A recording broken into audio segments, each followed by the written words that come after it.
Ladies and gentlemen, please take your seats. We restart the conference today. Just in a half a minute, we restart with a very interesting panel. We connect online-wise, and as long as in the time we connect, just the housekeeping is the same as we had it before. You have English and Latvian languages available. You do have a Slido for possibility to comment, to suggest, and or to ask. Please use it also for recommendations and suggestions, the Slido part, because in this panel we will especially try to get some hard outcome as well, what to do even better, what to improve at EU level. My name is Andris Gobiņš. I'm president of the European Movement in Latvia and member of the Economic and Social Committee. And it is a great pleasure of mine to moderate the next panel, which has the heading From Local to Global, Raising Role of Local and National Level Civil Society Organizations in Multilateral Institutions. And I don't think it is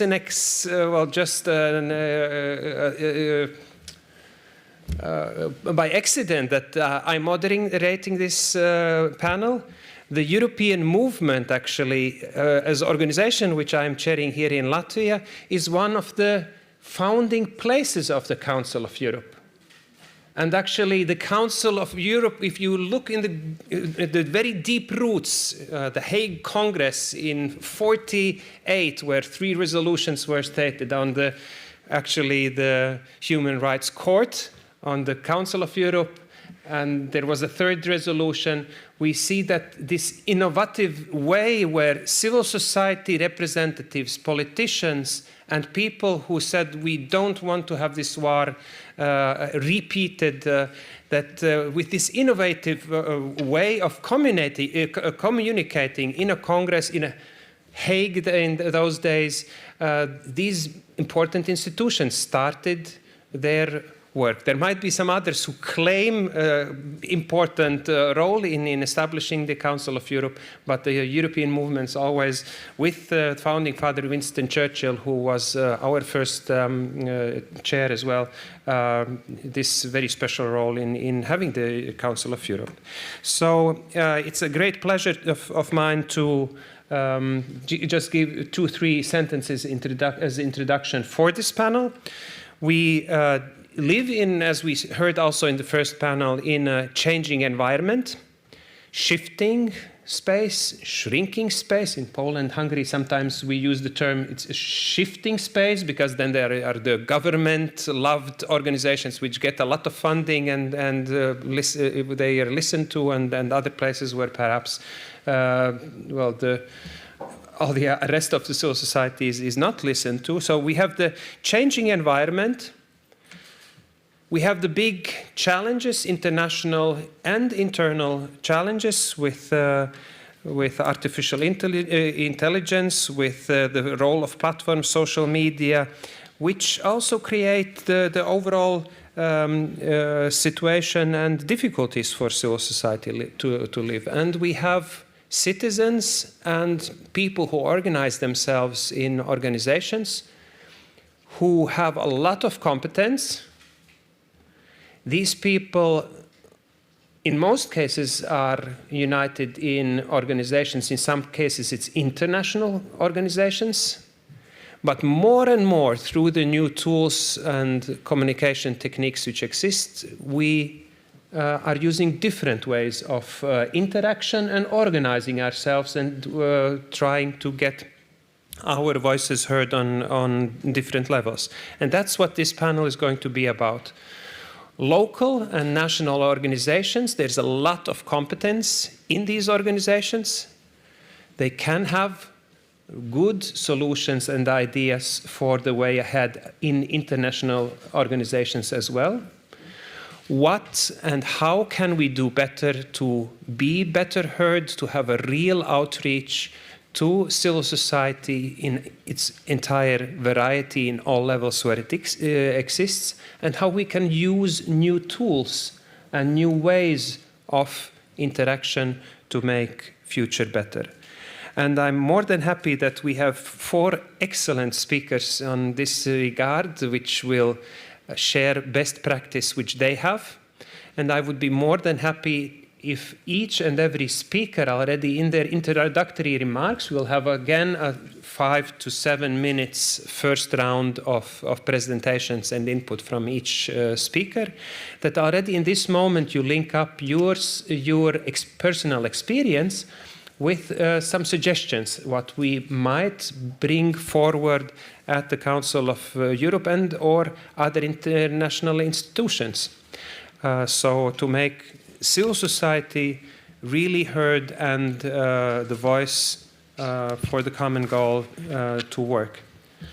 I'll just show this beautiful document which was mentioned already this morning. It is the Reykjavik Declaration, which has a lot of suggestions how local and national, well, local and regional actually, governments should be involved in work of the Council of Europe.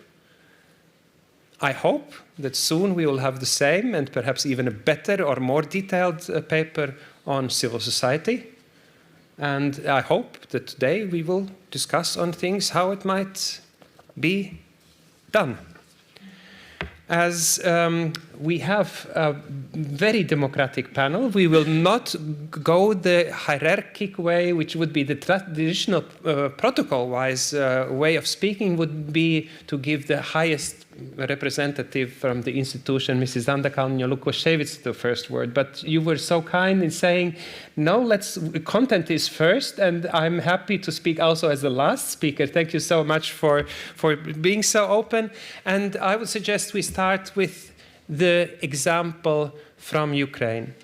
And Ukraine is connected online-wise. It is Alexander Galkin, who is the director of the Right to Protection organization. And as soon as you will connect, you have the floor. But just one thing which I missed to tell you. We just had a beautiful lunch. This lunch, sorry for those who are online, was served from a social enterprise. So it's a very, very special thing which we as civil society representatives from the very beginning in this preparatory work of the Council of Europe work, we said we want social enterprises catering, playing a role, not only again in nice declarations, but also in reality. And I think it is quite some experience to see how great the catering can be by social enterprise. And hopefully we will have this tradition in all international events. It might not be the traditional way to do, but I think it is going to be definitely the future to do. So, Alexander, I hope we can and will hear and see you. The floor is yours, 3 to 7 minutes. Go ahead. Good day. I'm sorry. I'm not sure that you can see me. Can you see me? We do see and hear you very well. Okay, great. And thank you very much for inviting me. Unfortunately, I couldn't make it offline for some reason.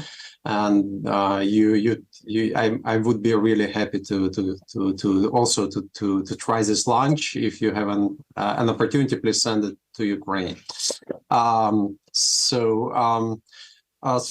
Okay, I'm unfortunately I couldn't have an opportunity also to participate in the previous panel. So, and that's why I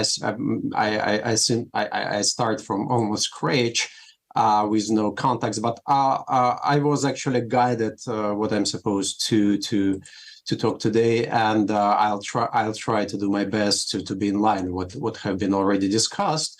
And yes, I was told that I'm supposed to be the last one, but occasionally I'm the first one, so all burden of the first speaker on me. So, and I will be speaking mostly from the humanitarian human rights angle, as Right to Protection is an organization specializing on humanitarian assistance and human rights protection. I would like to say that the civil society in Ukraine is quite unique. It is very well developed, very agile, and have very fruitful partnership with local and national governments. It is predominantly voluntary-based. However, a great number of professional civil society organizations have emerged and developed very fast after February 2022. So civil society in Ukraine covers most of all humanitarian help which has been providing for people to people in need in Ukraine.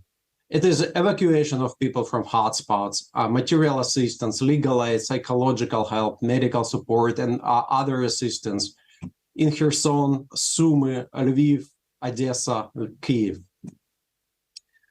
Ukrainian civil society is a great spectrum of different organizations, volunteer initiatives, grassroots NGOs.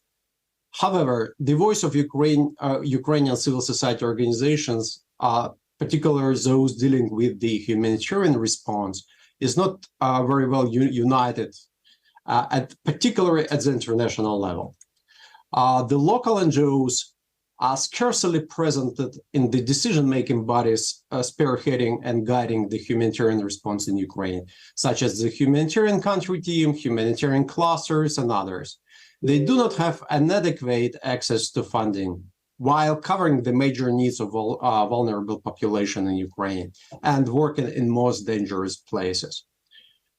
My organization, along with other national organizations, is trying to advocate for comprehensive localization efforts in the spirit of the Great Bargain, allowing civil society to take part in the decision-making processes for the overall humanitarian and development response in Ukraine on a par with the international community, to have access to diversified and sustainable funding streams, to have opportunities to develop strong and sustainable organizations beyond present moment needs, and to more visible on the international scene. Recently, the Ukrainian Red Cross, Caritas Ukraine, and Right to Protection, and other national and local organizations have initiated the creation of the Alliance of Ukrainian Civil Society Organizations, aiming to augment the leadership role of Ukrainian civil society in the response to the war's consequences, as well as to develop a united voice of civil society to advocate for the needs of vulnerable people and development of civil society organizations, both internally in Ukraine and vis-a-vis the international community. As I mentioned, I'm presenting humanitarian human rights organizations, human rights as well as development organizations of Ukraine. And needless to say that there is also an enormous civil society movement helping military and veterans. These organizations do their amazing work to support the Ukrainian resilience. Let's start with good examples of partnership, what we have with at the international level and the national level. Given that Ukrainian civil society is partnering very closely with the Ukrainian government to support people in need, the voice of civil society is heard by the government. Many initiatives of civil society have been considered positively by the Ukrainian government. For example, at a national level, a number of legislative initiatives have been proposed by civil society organizations and considered by the parliament and the cabinet of ministers of Ukraine. Especially good cooperation takes place on the ground where the most of assistance is taking place. On many occasions, local governments are more than welcome civil society organizations to work together with them, and in some cases even to take leadership and coordination of local humanitarian response. Another example is an increased visibility of Ukrainian civil society. Representatives of civil society have been invited to many international forums. For instance, the recent Ukrainian Recovery Conference in London had a separate panel where NGOs were given the floor. It happened for the first time since such a conference took place in Lugano. However, there is a drawback in this visibility trend. National, well-developed NGOs are mostly being invited to participate in international events and consultations with donors and capital governments and other international organizations. And they are more visible, and as a rule, they have English-speaking speakers. while grassroots are not seen and frequently forgotten as advocating voices. As for bad examples of partnership in Ukraine, so localization is extremely slow in Ukraine, despite the fact that it could have been a great opportunity for the international community to have an exemplary localized context. With a strong national and local government and a mature civil society, little has been done in this direction. The response turned out to be a heavily UN and international organizations dominated. One with a with a few national NGOs involved in decision-making processes and scarce funding for local organizations. While in fact, the lion's share of the overall response burden is on the shoulders of medium and small-sized grassroots organizations and volunteer initiatives. So Ukraine experiences one of the most devastating humanitarian crises in the world. Ukrainian civil society, with help of international partners and government partners, have been playing a crucial role, being at the front end of the crisis and reacting promptly and efficiently to new challenges. Civil society organizations have assisted millions of vulnerable people, including children, people with disabilities, and elderly people, to be in safety and dignity. Ukrainian civil society is an active actor in restoring Ukraine and its future. Thank you for your attention. Thank you so much, and thank you fitting perfectly into the time. Recommendations. What would you draw as, based on these concrete suggestions, as a recommendation for our conference to bring forward and to make changes, perhaps? That you stated that let's reach out to local and regional organizations. Perhaps some forms in which that might work, because you have been very active at the international level as well. So perhaps you have an idea on how that might look like. Actually, we've been discussing quite a lot in Ukraine about how small and medium-sized initiatives, NGOs may be embedded into, or maybe propose how they can participate in international events and international forums. They first of all, it's on many occasions it's a barrier of a language barrier, so that's translation is something that is necessary. Second, they are so snowed with what they're doing right now. Yes, they're helping people, so that's why it's very much important, of course, to help them to have time to allocate more time to really to participate. So it means that they need to be developed better. So in a way that they have institutional bodies, so that which would help them to develop into more sustainable long-term organizations. And of course, funding. There is a need for development some new mechanisms to reach out these small organizations, and to of course it could be more laborious and more resource requiring efforts from the side of the donor community, from the side of other international actors.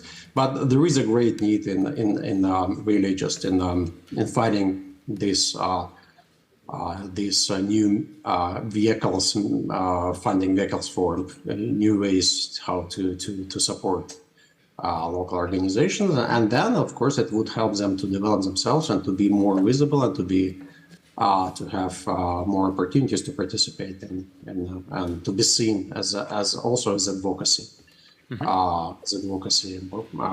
voices. So it's the language issue, it is some kind of preparatory work to understand how to interact and when and how, and some kind of new mechanisms or tools which you would consider as well useful, with some part of obligation on the side of the donors as well in doing so. Thank you so much for these first thoughts, and we'll definitely open also the floor up to the audience here later to have more and even additional suggestions.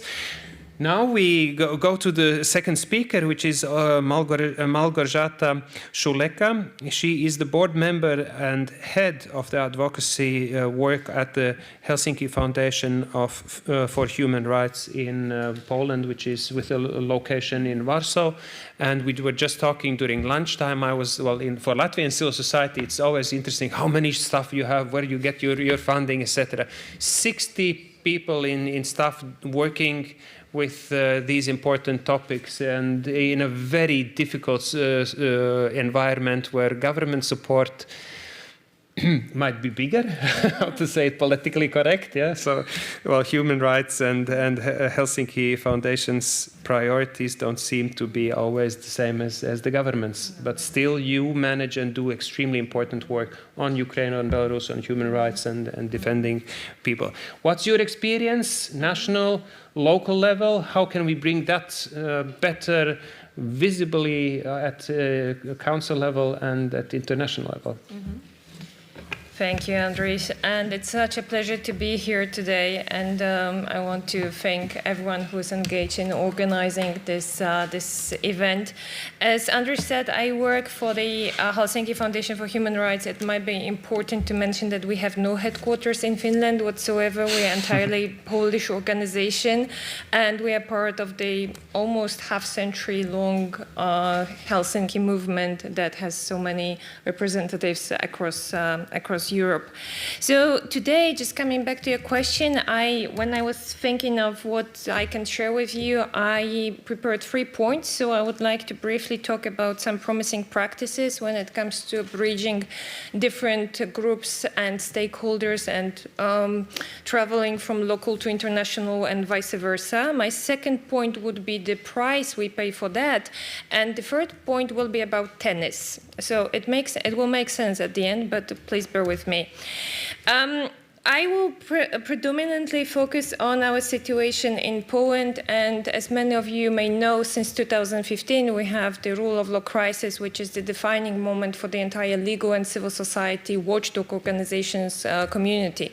By rule of law crisis, I mean the orchestrated legal and policy changes adopted by the governing majority that crippled down the independence of courts, independence of judges, but also many other independent institutions such as public media, prosecution service, and, for example, state-owned companies, which are right now all engaged into one.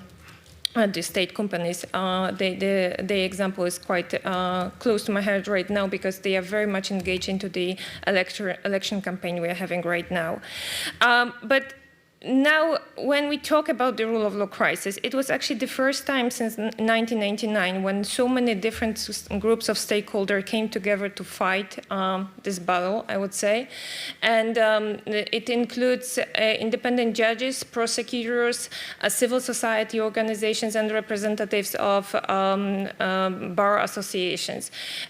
You may be surprised why it was so, I would say, cut-edging kind of cooperation. We knew each other before 2015. We used to work with each other during many conferences and workshops. But for the first time, different stakeholders actually sit behind one table and thought about strategic ways how to mitigate the results of the rule of law crisis. It evolved into numerous cases pending before the European Court of Human Rights, before the Court of Justice of the European Union, many educational efforts and advocacy and monitoring efforts as well. So that's the first example of such a cooperation. The second example would be the so-called border group, and which is a very informal group of civil society organizations and individual activists and also members of the local communities providing humanitarian aid at the Polish-Belarusian border. You may know Poland for its stellar example of providing aid to Ukrainian refugees, but we tend to forget that at the same time, just 100 kilometers up north on a different border, we have a completely different situation. Where the activists providing food and shelter to Ukrainian refugees, there are the same activists who do exactly the same to migrants trapped in those woods at the border and who are prosecuted for that. The problem is, and it was also a very, I would say, defining and changing moment for our organizations, is that we used to be legal organizations. We used to be watchdog organizations. We are not humanitarian organizations. But in the absence of any humanitarian organizations who were banned access to this territory, we had to step up and fill out those gaps. It resulted in many cases of people who were helped and provided humanitarian aid, but also the cases that were brought to the European Court of Human Rights and the national courts. Another element of the mobilization that I feel that is like somewhat more hopeful than the two others is also the different stakeholders cooperating to combat the climate crisis. More and more we see among a human rights crowd in Poland the very critical and reflective approach to what is our role in supporting eco movements and especially youth activists. We provide legal aid, but we also give them our platform and access to decision makers and helping them in the advocacy efforts. We are not, and we, I guess, will never be an eco-organization, but we do have legal resources and legal knowledge that might be helpful in joining the cause. But all of those things, and this is my second point, they come at the price. And I believe that in the civil society, but also in many reports, we focus on the successful and successes and the promising practice without reflecting on the price that are being paid for that. And the price is just an entire spectrum, from actually post-traumatic syndrome among civil society activists to criminal charges being brought against those activists to also numerous organizational, being financial or resourceful challenges for the civil society organizations. My colleague from Ukraine talked about the different and difficult cooperation with the donors. This is just one element of that. But another element is of the price we are paying is also the need to answer to ourselves the questions: why are we doing this and how we are doing this? You know, the mobilization, once you mobilize, it's impossible to maintain the same level of energy at all time. There will be time when some of the grassroots organizations need to either adopt certain structures or simply dissolve. But the problem is what the challenges that come into maintaining an organization. And sometimes maintaining the organization can be too time-consuming to also fight all of those challenges that are brought by the Omni crisis. One of the crises I'm seeing right now, and which is pivotal for our work too, is the crisis of also maybe the growing risk for the international institutions. And since we talk about the Council of Europe and talking about paying the price, my concrete recommendation would be the first point of the Hague Declaration supported by the CURE campaign, is that there is that need, and it's urgent than ever, that we need to increase the resources and the financial obligations of the Council of Europe member states to the Strasbourg system and the Council of Europe system. We cannot rely on the civil society organizations to maintain the system, to make the decisions of the European Court of Human Rights a living decisions that are going to improve the lives of the individuals, unless we have an effective and working Strasbourg court. So I have many more concrete recommendations, but since the time is limited, that would be my most important one. And now, just the final observations. And that leads me to to the point on tennis, because on my way here I saw the Jelena Ostapenko Tennis Academy, and Jelena Ostapenko won recently against Iga Świątek, and its wound is still bleeding, but okay, I will give it that to her. But Jelena Ostapenko is a champion of the Roland Garros 2017 edition. And when you watch the tennis playing at the Roland Garros, you always see this huge sentence associated with Roland Garros that the victory belongs to the most tenacious. And this is my final point. Like, we need to be more and more tenacious. But when I say we, it's not only the burden on the civil society, but also on the international institutions and all the people who claim to be responsible for them. This is the shared responsibility, and this is the shared obligation. Thank you. Thank you for keeping the time. Shared responsibility, more funding to really show the commitment and not have empty words, and a vivid situation which needs both sides, civil society and, well, the entire system on the other side, where one without the other cannot exist. Makes, of course, sense. Thank you so much. We go on with the third presentation. Mrs. Anastasia Krikli is the founder of PV, Point Traveller, and the Roma Centre in Ireland, who you are a human rights advocate in Ireland, and as you said, it's not the only organization where you are active, so your experience, and again, a big organization, you said around 40 people who are involved. Well, I think that's the dream of us here in Latvia, to have big and strong organizations.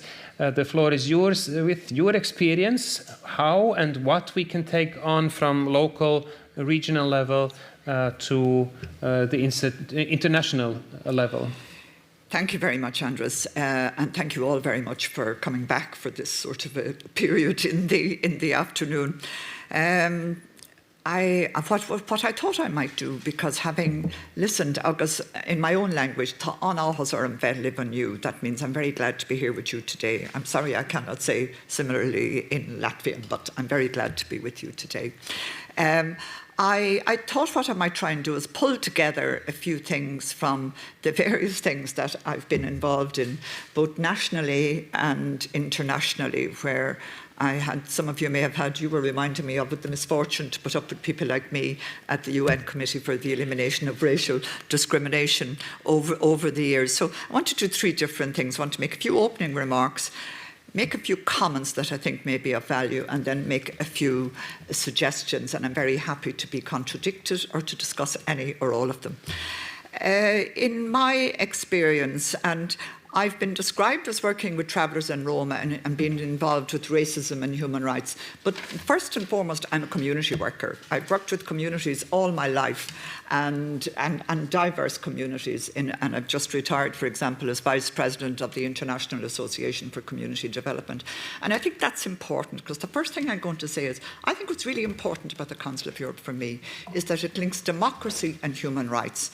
I don't think you can have democracy without human rights. And I feel that the parallel lines, those of us who've been involved in the organisations that promote both, and that includes the politicians, I'm sorry, have developed, are not helpful.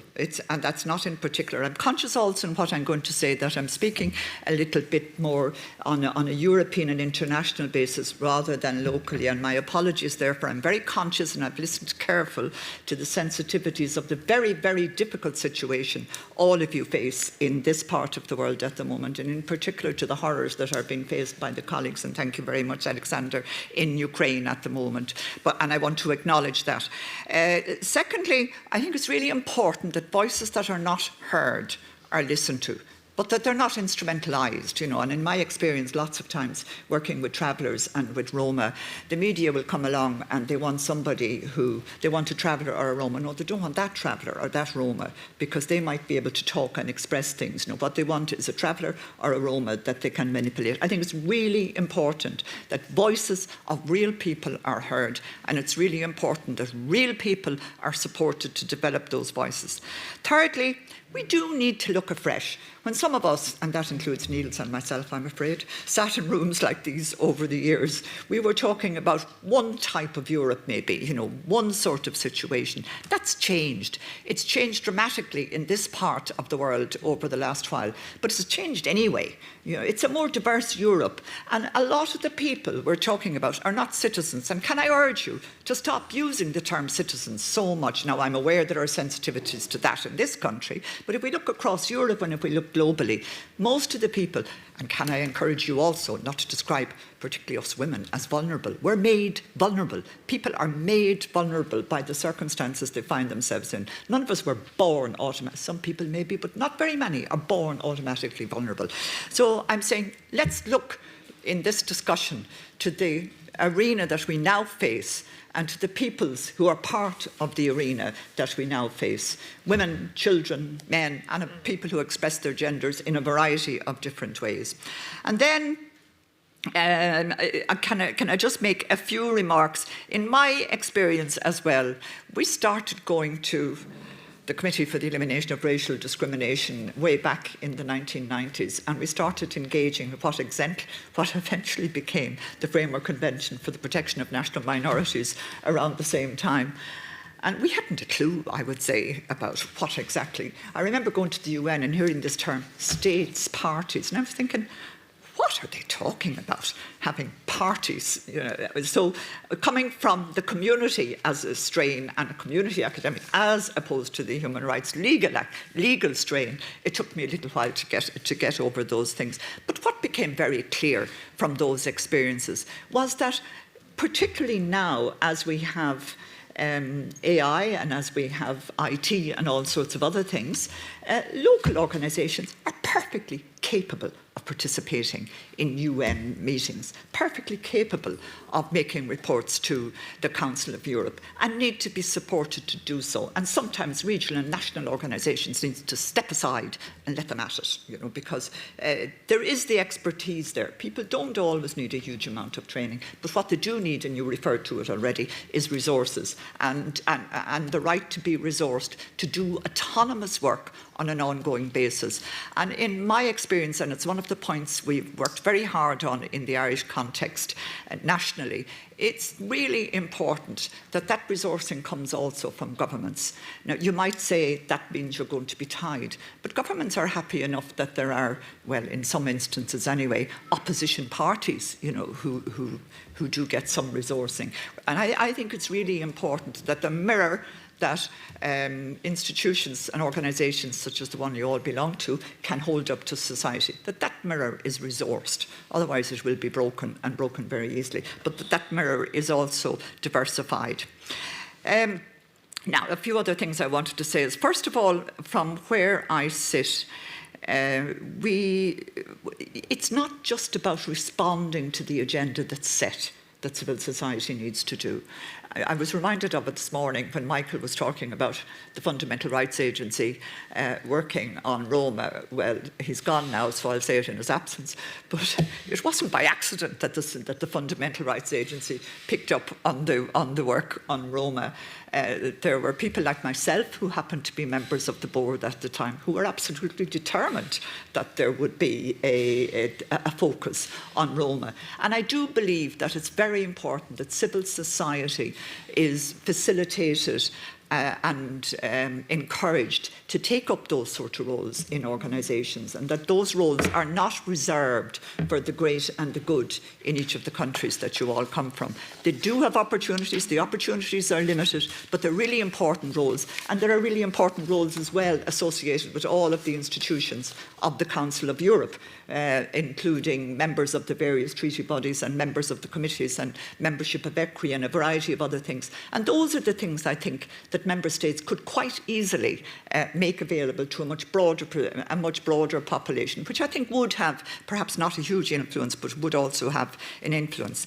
Next thing I want to say is we need to manage those parallel lines between what's called the human rights community and those concerned with democracy and the community sector. for me, they serve no useful purpose except the organisations involved. And alongside that, in all of our countries, organisations concerned with humanitarian aid and with global development issues have become separate from both. And I think we need to, remove those parallel lines. Where we have succeeded in doing it, for example, in Ireland, in Coalition 2030, which is looking at the climate crisis that we face globally, where we have succeeded in blurring those lines and in building organisations that bring everyone together, it has actually been very effective. A number of you have spoken as well about participation. And in my country, because of the situation in the north of Ireland, we have this term, parity of esteem. And I think it's a useful one to talk about when we talk about participation. I think for civil society, participation has become quite rarefied in a number of institutions, and either at national level and in particular at international level. And I think that that participation needs to have parity. It needs to be beyond just listening and saying, that's grand now, off you go, and we will take on board whatever we feel like out of that, and then the rest of it will just be left to one side. Good examples in my experience in the Irish context, first of all, have been a system of social partnership, and it's also become a bad example, a system of social partnership that began in 1995 between the state and the community sector and trade unions, all having some say with regard to concerns. But then, of course, it became a bit cemented in the ones that were there in 1995. So by now, a good example that is emerging is a process of developing collaborative governance processes and a civic forum to accompany it. I think these things, they're hard, they're tortuous, and they take a very long time to get small results from. But they are worthwhile and they're very useful. Another useful process was the development of travellers. In Ireland, we have Roma and we have travellers, and Roma are a relatively small population. Is to call things what is our determination to call things what they were. And in that instance, to call the experience, and I heard people discussing it this morning as well, of Roma and travellers in Ireland, systemic racism. And I feel in terms of making progress as civil society, we need to name things clearly what they are. We have systemic discrimination. It's very inbuilt, and it'll be difficult to dig out through AI or anything else, but we have systemic discrimination, and we need to name it, and we need to name it as such. We have a mainstream, but we also need targets within the mainstream. And I'm not suggesting segregation of travellers, segregation of women, or segregation of people who express their gender in various ways or fluidly. But I am saying, unless we target those who are experiencing the worst difficulties, we're not going to get anywhere. I have plenty more to say about collaboration and cooperation rather than competition. But I will finish just on that note by saying, in my view, that's one of the keys that I do believe the Council of Europe can begin to make some headway on. We need the EU, the Council of Europe, the OSCE, and the UN in the European context needs to stop looking inwards and to look outwards. And in particular, our European institutions, including the civil society organisations we're all part of, need to dump the Eurocentric analysis that we have of who we are and where we're going. To tell you the truth, it's utterly irrelevant for 5/6 of the world's population, and they'll tell you so anytime you choose to ask them. But thank you very much, and I hope I haven't been too how would you put it, too downbeat. There's lots of other good things I can talk about later. But when talking about a global dimension, it's extremely important not to stick to a Eurocentrism, as you mentioned, and thank you for stating it out. You mentioned we need to use the language and call the things as they are, not be afraid of using also harsh criticism where it is needed, and you said that all voices need to be heard, especially those most vulnerable. I'm happy that we're in the House of Latvian Parliament where actually these voices I think, are heard much better and wider than normally. It's for us as civil society organizations, it is normal to be here. We can attend every possible committee meeting. Well, there is a special, the security and army-related issues, not, but all the other committee meetings we as civil society organizations can attend. We can even apply for speaking time.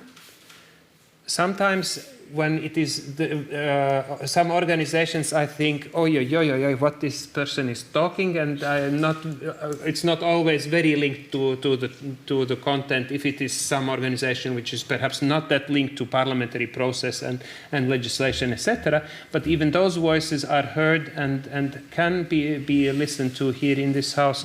And I'm happy that Mrs. Anda Kalniņa-Lukaševica, who also supported the possibility to having this event here in the Latvian Parliament, is not only a committed supporter and friend of civil society and real democracy, but you're at the same time also in a very important position at the European Council of Europe level. You are you're the deputy speaker of Saima, that is this house, and you're heading the Latvian delegation to the Parliamentary Assembly of the Council of Europe. So our direct link and bridge also from our ideas perhaps back to those realities on parliamentary level in the Council of Europe.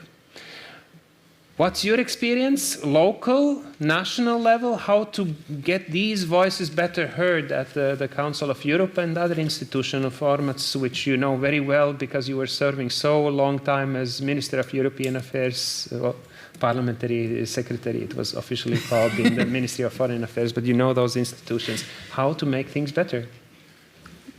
Thank you, Andris, and thank you for this introduction. But what can I add to this wonderful panel? I think almost everything has been already said. And I think it's actually us having this opportunity to welcome so many NGO representatives at this house. It's a privilege for the Latvian Parliament that we have this kind of cooperation. And as I have to say something, even though everything has been said already, allow me to turn back to the first speaker. And Alexander started with saying that the NGO sector in Ukraine is very agile and has a very fruitful cooperation with the government. And I think many of us had been able to observe that even during the actual war situation, the Ukrainian society manages not only to survive, but to keep the country fully functioning and even developing and implementing many reforms. And it is thanks to the civil society activism as well. But I think we can also say for sure that in Latvia, the civil society is very agile. And I think I also have been blessed to have witnessed some good examples of cooperation between the Latvian NGO and Latvian government. So there are good examples, and we can build on them. And I think this one example is our willingness to support Ukraine. So the willingness to support Ukraine as much as possible. Immediately after the Russian full-scale invasion in Ukraine last February 24, mobilized us as a society here in Latvia. And by that also, I think it created a fruitful environment for more active civil society and for cooperation with government and parliament as well. So I think that we have to always remember that for a politician to be successful and to be able to move forward with important decisions, it is important to feel that there is a demand for these kind of actions. So it is important to know the opinions of the society, and it is even easier to get it if there is an organized civil society behind. And I think this example of willingness to support Ukraine is a great example where we can learn a lot, because this immediate reaction of our society and by our NGOs, like in 24 hours after February 24, allowed our government and leaders to be sure that not only they are willing to support Ukraine as much as possible, but that's really a demand of the society. And there we come to like a great example where it all comes together. So one of the ways how we supported Ukraine was via our NGOs to provide support to Ukrainian NGOs for documentation of the war crimes committed by Russia and documentation of the damages that Russia brought. So that was immediately in early spring last year.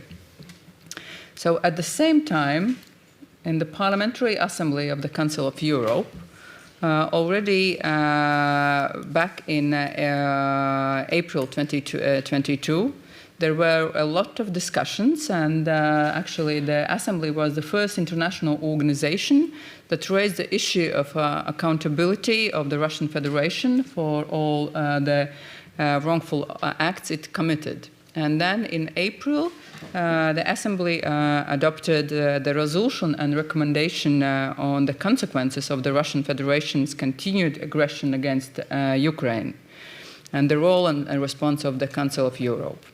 And in that resolution, the Assembly set out a range of proposals calling for the establishment of a comprehensive system of accountability and that we need to keep Russia accountable and that justice need to be underlined. So these proposals last April included for the first time since the beginning of the Russian aggression also an idea to set up an ad hoc tribunal for the crime of aggression.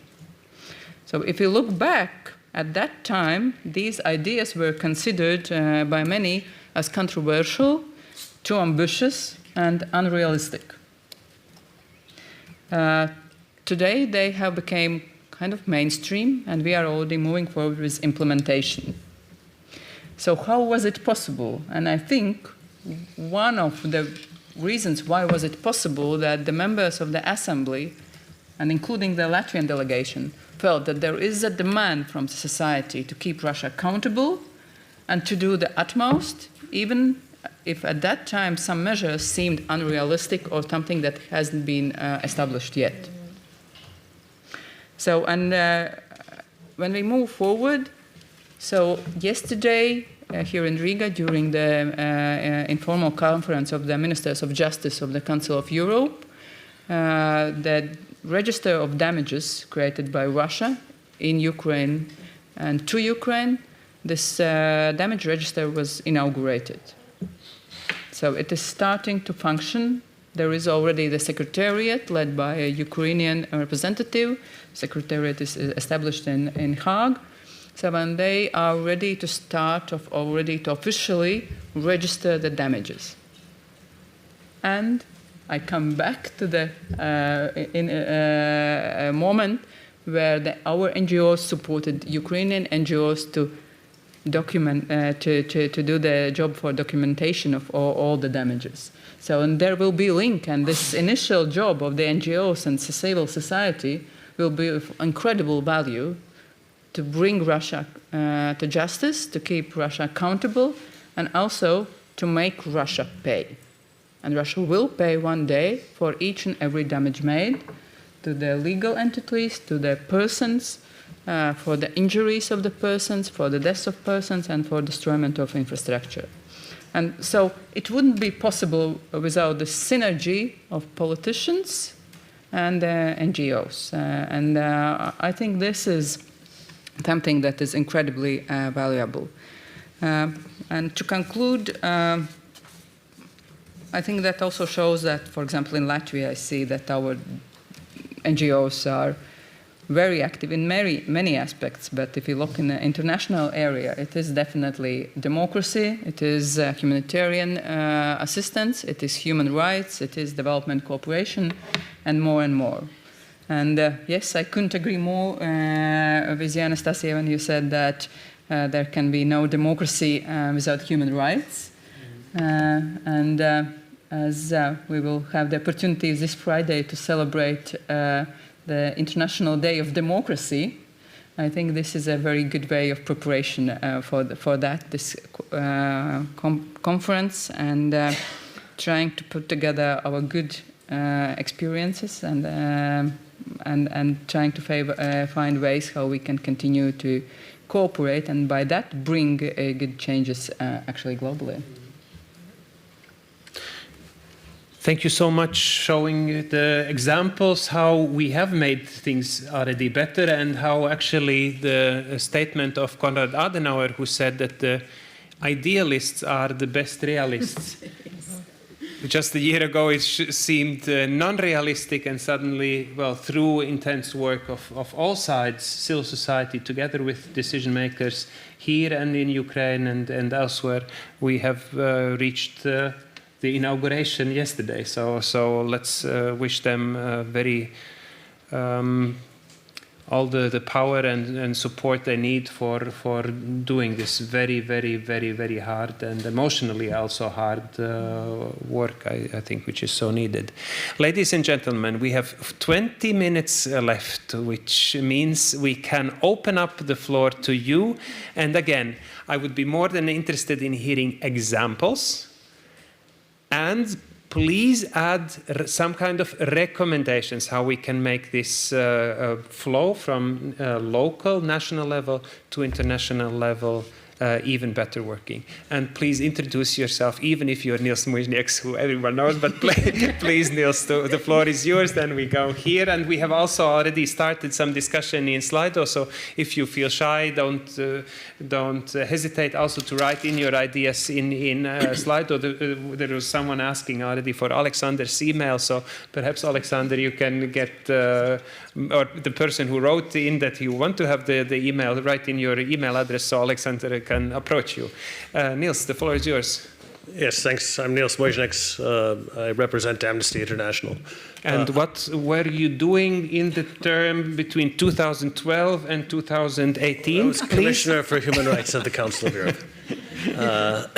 I have a question for Małgorzata and the Polish context, because at Amnesty we've done work on all three of the borders of Belarus, in Latvia, Lithuania, and Poland.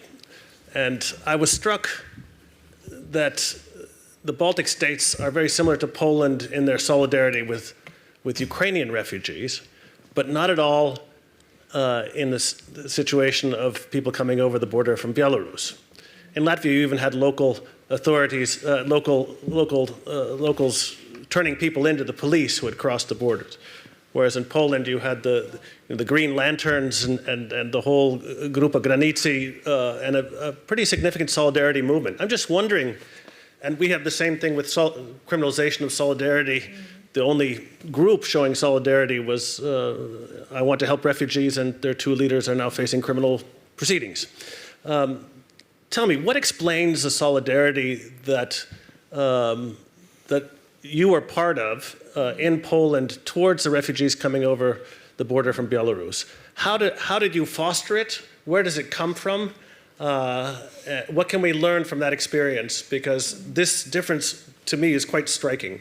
And if you have any hints on how you got people involved in this case and got them to see these people not as weapons but as people, how did that work? And you mean, let's collect questions and then answer. You mean those people who are now in the recent months, not the ones during the Belarusian revolution, because there was a lot of openness. No, I'm talking about the people from who were fighting for Iraq and Afghanistan and Syria. Okay, been flying in via Minsk and Moscow. The floor here, and then the gentleman here, and the lady here, and then let's go to a first round of answers or comments, and then another round, hopefully, for questions or comments. Please, the floor is yours. Thank you for both panels today. My name is Goran Božičević. I'm coming from Croatia. Actually, colleagues asked me to come to bring a bit of post-Yugoslav experience to this conference, because I'm active since 30 years ago in peace building, peace education. So I was listening different examples here, and just maybe to talk about my experience without telling anyone what to do now. In 90s, and I'm Croat from Croatia, which means I was privileged, part of majority in my country.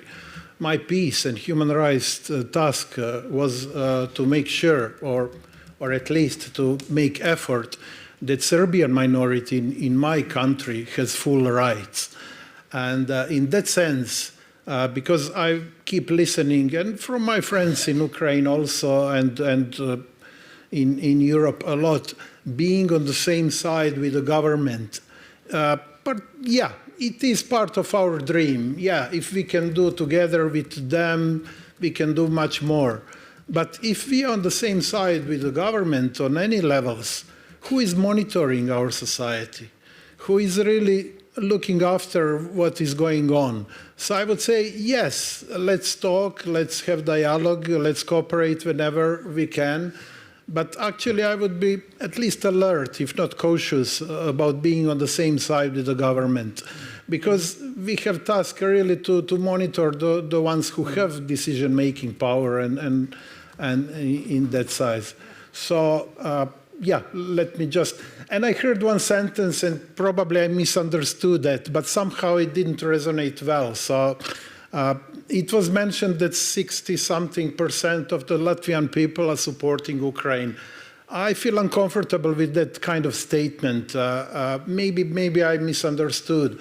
But I know that many of us, if not vast majority, are on the side of the people who are victims on this bloody aggression. I have Ukraine flag on my Facebook for months, and being actually challenged by colleagues who say, you're a peace builder, you know, you cannot take side. I must take a side, sorry.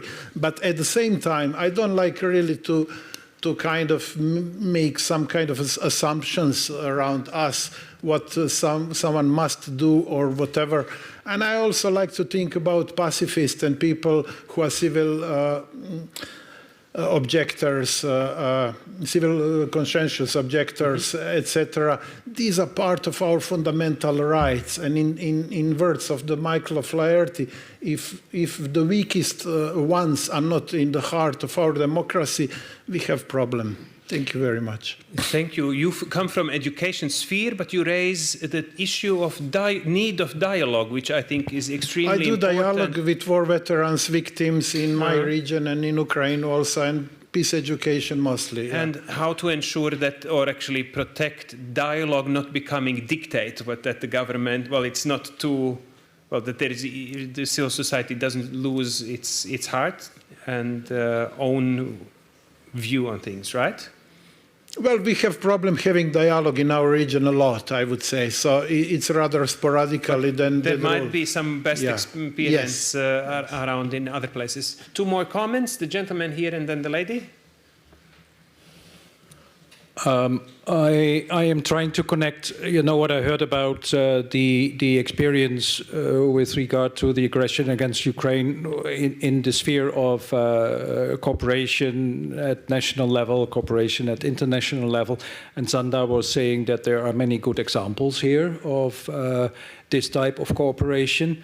When I heard Alexander speaking from Kiev, I think he also said that there were examples of good cooperation, but he also said that there were, you know, a lot of improvements possible, in particular in the in how to involve Ukrainian-speaking grassroots initiative in protection and reparation efforts. Then I, at the same time, you know, I was reading, well, or last evening I was reading the outcome of yesterday's meeting here in Riga on the register of damages, which should lead to a reparations program, a massive reparations program for war damages in Ukraine. And there is a section there on civil society, and the involvement of civil society. So the intention is there, but I would like to emphasize that I think, you know, that real efforts are needed both from the side of the register and from the side of organized civil society to make this come true, this type of, you know, real involvement of civil society in current and future reparations efforts. Mm-hmm. Thank you. The lady. Thank you very much. My name is Zsófia Banuta. I'm co-founder of Unhacked Democracy, and I come from a country which is not a democracy. It's called Hungary. Our government is a mafia organization. It's a criminal organization, full stop. They're only in power to stay in power and steal the state and concentrate more power. Thanks very much for this invitation and for being here. If we are talking about the role of NGOs in multilateral institutions, I need to say that I think cooperation, alliance building is absolutely fundamental. And we never talk about the how, but the devil is always in the details, because it's not only the politicians, it's also civil society that needs to learn how to build these alliances. And we need help, because it doesn't come naturally, because we never grew up with pluralism, and there's a lot of pressure on us already, and there are very little resources. We cannot think there is a war going on in Hungary. It's not like the war in Ukraine, but it's an information war. Propaganda is like radiation.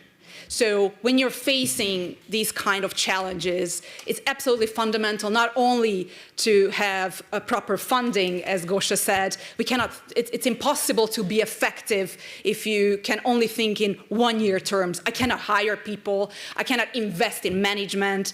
I cannot build alliances. So this is fundamental. And I also have to say that international organizations and the state need to be more entrepreneurial, need to be more risk-taking individuals in leadership positions and introduce this sort of culture. Because if you don't do that, you will hire the same people, you will always do the same things, but there has to be much more risk-taking. And I applaud Ukrainian civil society and what they have been doing, because it's extraordinary, and they've been an example for us in many ways. Thank you. And I think all of us will learn from Ukraine. It's we as civil society, it's the policymakers, it's even military. I've heard that we in NATO are lacking behind of the skills, and as fast as Ukrainians do and link up different systems, there is so much to learn, and let's do our part of the work to make Ukraine win as soon as possible. My suggestion would be then to take the very last question now in from the audience, and then try to combine, and please, dear speakers, and thank you for being very concrete in suggestions as well, this alliance building, I think, which is very key, and long-term financial planning, which you raised, is key issue for being successful and having really a voice of the most vulnerable, and the civil society heard at the international level from local and national level is important. And then combine the final statements with the answers, and again, as concrete as possible in terms of recommendations, some ideas on mechanisms, on structures, on, well, we all know the Council of Europe is not going to be the billionaire's machine, but perhaps there are some ways which are still realistic and which we can bring forward from this conference to the Council. Please. Thank you. I'm Nina Sinko. I'm from Finland, and I work as an executive director of Finland-Russia Society, and our job is to understand Russia as a society, as impossible as it sounds. Well, I would like to comment and make just one point clear, that when I've been hearing those late comments here about, for example, refugees that are coming from the Belarusian border and like taking part or taking a position in these catastrophic situations, we have to remember that whenever the civil society shows its weakness by putting people in different baskets, like who you are and who you are, we and the others, then we always give a weapon to dictatorships to move and to react, make a counter-reaction. That's the same with Hungary, for example, like you just said, that we just, in civil societies, we have to accept that the world is the way it is. It's multicultural, and we don't have to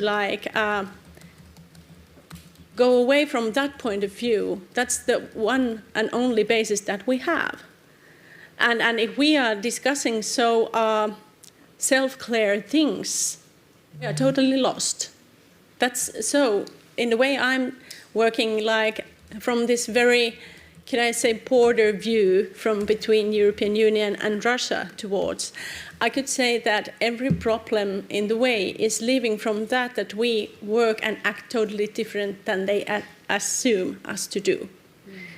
And always when you start to play that play, you have already lost, in a way.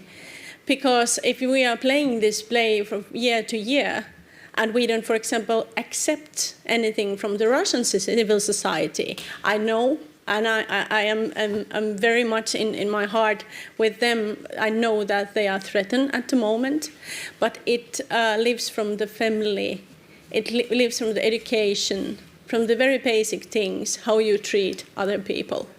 And if they are not in a, could I say, acceptable, tolerant way in your society, inside your nation and inside your people in the country, then we have already lost the battle. Thank you. This intercultural moment is quite crucial, and yeah, we might dream and want to have dialogue, but sometimes dialogue, to be understood, you need different terminology and not only kind words, but sometimes, as we heard in the very beginning, call the things as they are and not only talk always. Alexander, would you go first? Do you still have the connection, and you were addressed directly, and we want to learn and hear more. What would be your answer so far, and perhaps some more recommendations from what you heard? Thank you so much. I haven't heard any specific questions toward me, so that if you don't mind, please specify. I'm maybe sorry, I have missed it at some point. It was the email, but it was also, there was one more cross-reference, but okay, go ahead. Okay, so, but yes, thank you very much for the overall support, what I've heard during this panel. And I really just feel very much touched about the attention and actually very much important support from the side of our colleagues from other civil society organizations abroad. And yeah, specifically when it comes to reparation process. So we are part of it, but there is a number of even platforms who are dealing with that right now, given that this is a huge question, and actually it's for many years ahead. So, and definitely, I'm really delighted that this particular question and issue has been treated very seriously by the European institutions. So, other than that, I think that thank you very much for your attention again, and I would be more than happy if you have any other questions. I will please let me know how can I share my email. So that's it. Thank you. Then we go on to Małgorzata. So I'll just first start with Neil's question. What happened that this spark of solidarity was created there? And the first thing is that it's just my hunch, actually. There's no specific research on that yet. But I think it took the change in heads and hearts. And I will start with the change of the mentality. So in Poland, we are blessed to have so many fantastic migration organizations, and including my organization, but also other organizations that specify and work exclusively on the migrants' rights. And many of these lawyers travel to the external borders of the EU. They've been to the border between America, United States and Mexico, so they already were familiar with the mechanisms of pushbacks, because maybe it's important to say that this is not only the only border that this policy is implemented. And in 2017, there was already a small case, a much smaller case of instrumentalized policy like that, when the Polish border guard simply made the entire train of refugees traveling from Central Asia through Russia and Belarus to Poland. They simply pushed back the entire group over and over again. So I think those people were somewhat familiar with the case, but they were never actually fully prepared to believe that it might happen on our watch. And when the crisis started from Polish perspective with one particular group in one of the small villages on the Polish-Belarusian border, these people were already there. So they had this, I would say, the legal and the entire, I would say, professional infrastructure to implement into that one case. So this is the change in the mentality that, okay, this is happening right now.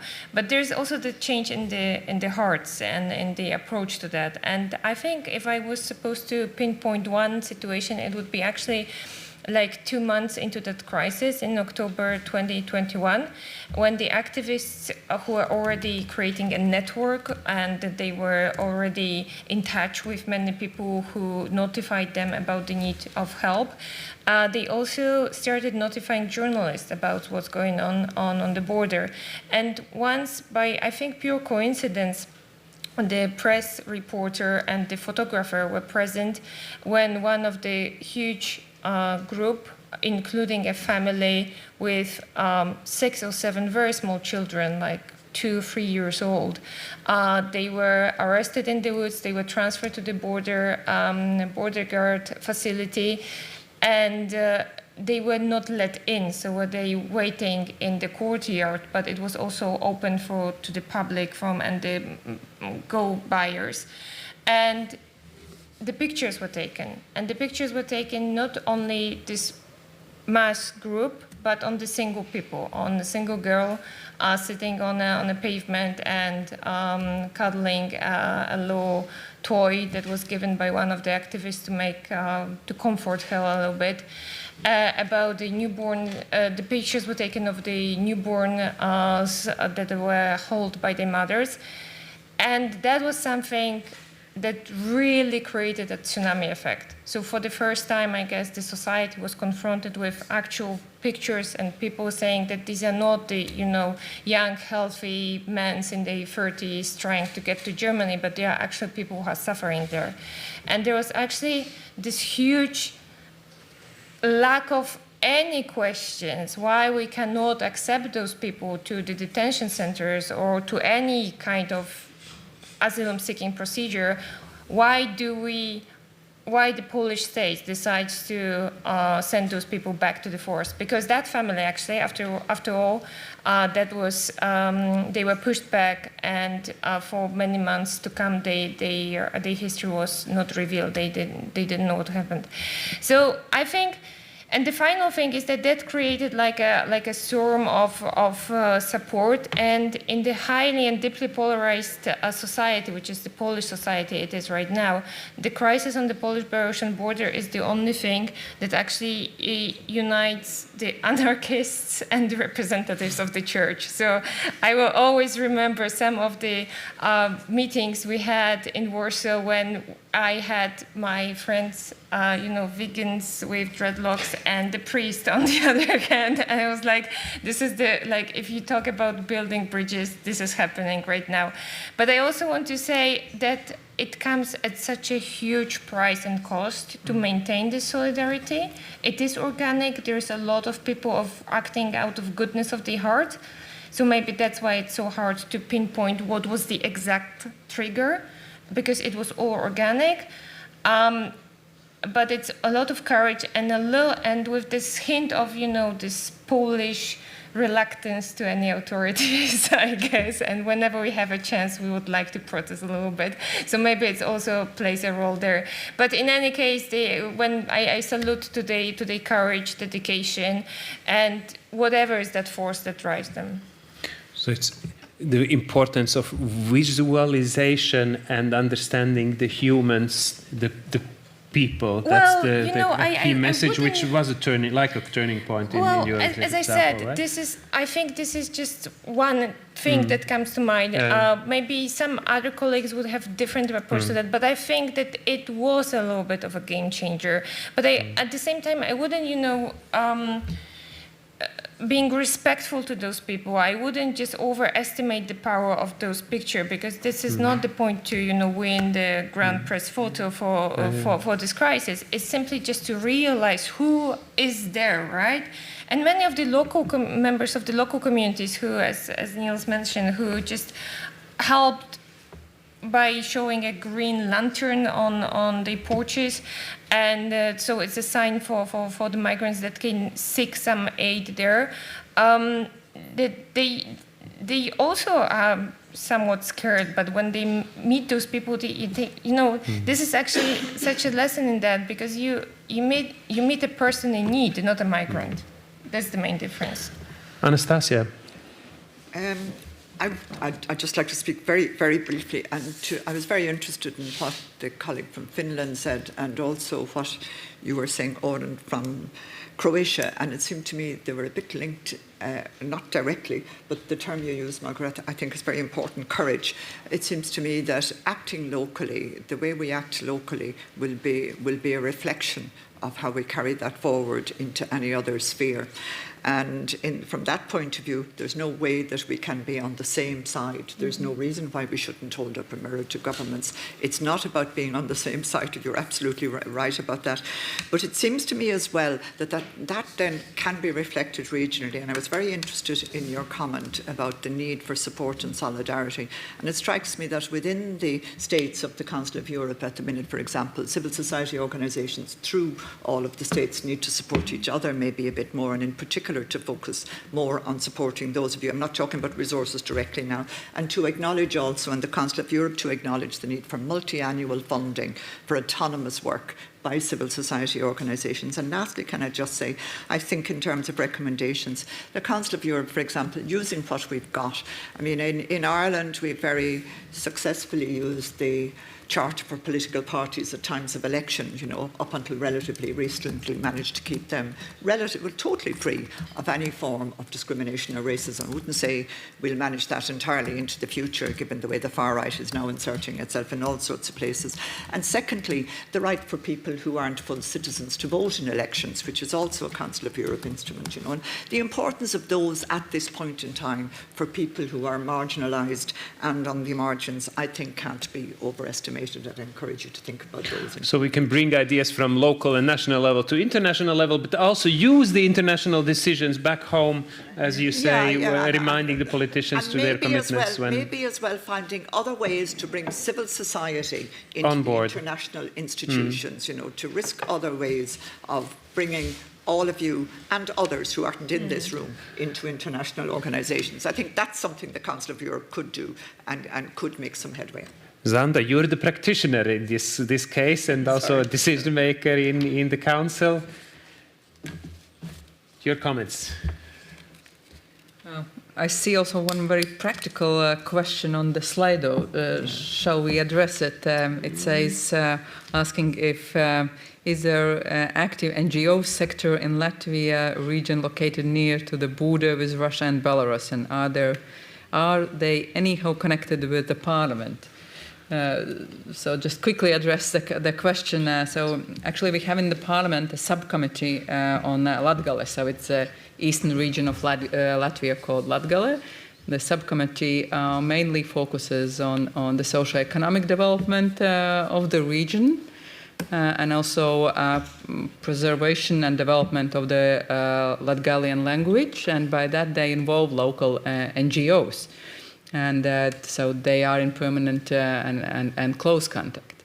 But of course, as I have seen, there are also NGOs that are involved in broader issues, and like after the illegal elections in Belarus, so there were this march or pilgrimage along the border with Belarus to support the democratic opposition of Belarus, and I think there was strong involvement of local people, but I think Christina and Ines can even more comment on the issue. I don't know if we can spare a moment for that.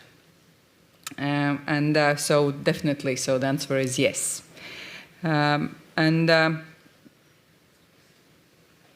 Maybe two quick comments on what was said. So on the need to fully involve civil sector in the reparation and reconstruction process of Ukraine. Of course, I think it's a must. It's not a question if to do that. It's must, and it need to be ensured. At this point, we have made the first step in keeping Russia accountable, and this is this damage register that functions like really a very practical tool where to register the damages using all the possible means of proving that. And the next steps are to be made, so it's a creation of compensation mechanism. So it means finding the financial resources then to rebuild and compensate. And then the next step only will be already practical reparation and reconstruction. And so it is important to recognize that we have made this first step and the damage register is created. At the same time, to have it successful and to have the process successful, we shouldn't make too much expectations from the register itself, because it really is a register. But the next steps is to be made. And there strong involvement is needed, and I think all of us, and I rely on you, will keep an eye that the civil sector will be involved indeed. And one last comment, if I may, coming back to the keywords of alliance building, and maybe using that in a bit different way as you suggested, but that encourages me to come to you with a concrete plea. So we are talking a lot about keeping Russia accountable, about what it did and is continuing to do in Ukraine. But there is one very tragic part of this war where we haven't found any solution yet. So Russia has kidnapped thousands and thousands of Ukrainian children and brought them to Russia. They are going through actual torture. I have met a family that managed to reunite, and the father and kids were sharing their experience. That's terrible. But there are thousands and thousands of people still in Russia. And we haven't found a way, the international society, how to find those children and how to bring them home and how to save them from Russia. I believe that the international community should do more, involving the two international organizations that are still functioning in Russia. It's the ICR and the UNHCR. But we need to find a solution that at this moment is unthinkable. We need to find a way how to locate these kids and how to save them. So my plea is, at local level, at national level, at international level, please address this issue whenever you can. And that will help to create the pressure on the highest level of international organizations, and that will somehow help us to find this, at this moment, a thinkable solution. But it's urgent, and I hope, and I believe that we will find a solution, but please invest your effort as well. Thank you. Thank you very, very much for this very concrete discussion with concrete also suggestions on how to make things better. Of course, there are many more, and we can look into the other institutions which already try to reach out to civil society. The Economic and Social Committee does a youth test, or wants to do a youth test, as we talked in the first panel, how to get youth voices better heard. There is a methodology with the Youth Forum in this respect working on it. the Economic and Social Committee will be the first institution involving candidate countries in real decision making. Not only about Ukraine or whatever, but in the real infrastructure debates, etc. So there are examples like this, and we will most probably as well host civil society dialogues, not citizens dialogues as the Commission likes it, but real civil society organizations which we represent. So there will be also interesting formats there to learn from, to bring local and national voice to international level and to the Council of Europe level. Thank you so much for being here, sharing. Thanks to the excellent panel. Special thanks to Alexander. Online-wise, we have a bit overtaken our time, so we will have a shorter coffee break than originally planned. Sorry for that, but we had a very long lunch break. So we meet back here 2:15, back in this room in 15 minutes. Thank you again. Thank you. Yeah, sorry for not keeping the time. Oh, thank you. Yeah, it's just I don't know the exact answer. No, I don't. But I think what you described is useful, and I think we need to talk more about the terms and conditions. It's not like you can say. Thank you so much. Thank you so much. Thank you very much. That was very, and I think your suggestion at the end is really important because the international institution should be. The ECR is Yeah, what's the RPD? The Commission on IR. so we need to find a way. The Commission on the Rights Initiative should be doing something. I suppose. Exactly. So we need to put all the ideas together. Yes. Yeah, but they're obviously not. Otherwise, you would be still talking about it. But they should be. Absolutely. I thought. Anyway, look. For this. Yeah, I think you're right. It's very interesting what you're doing.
Ladies and gentlemen, all the distinguished guests of this conference and fellow participants, I'm really happy to welcome you to the third and the closing panel of today's conference on social resilience. We have heard quite a bit about this already and some very good examples, but I'm sure that we'll elaborate quite a bit more during the next hour and 15 minutes. As I was preparing for this gathering today, I reflected on the words that stood out from the Reykjavik Declaration right as I opened it. Freedom, peace, prosperity, and security.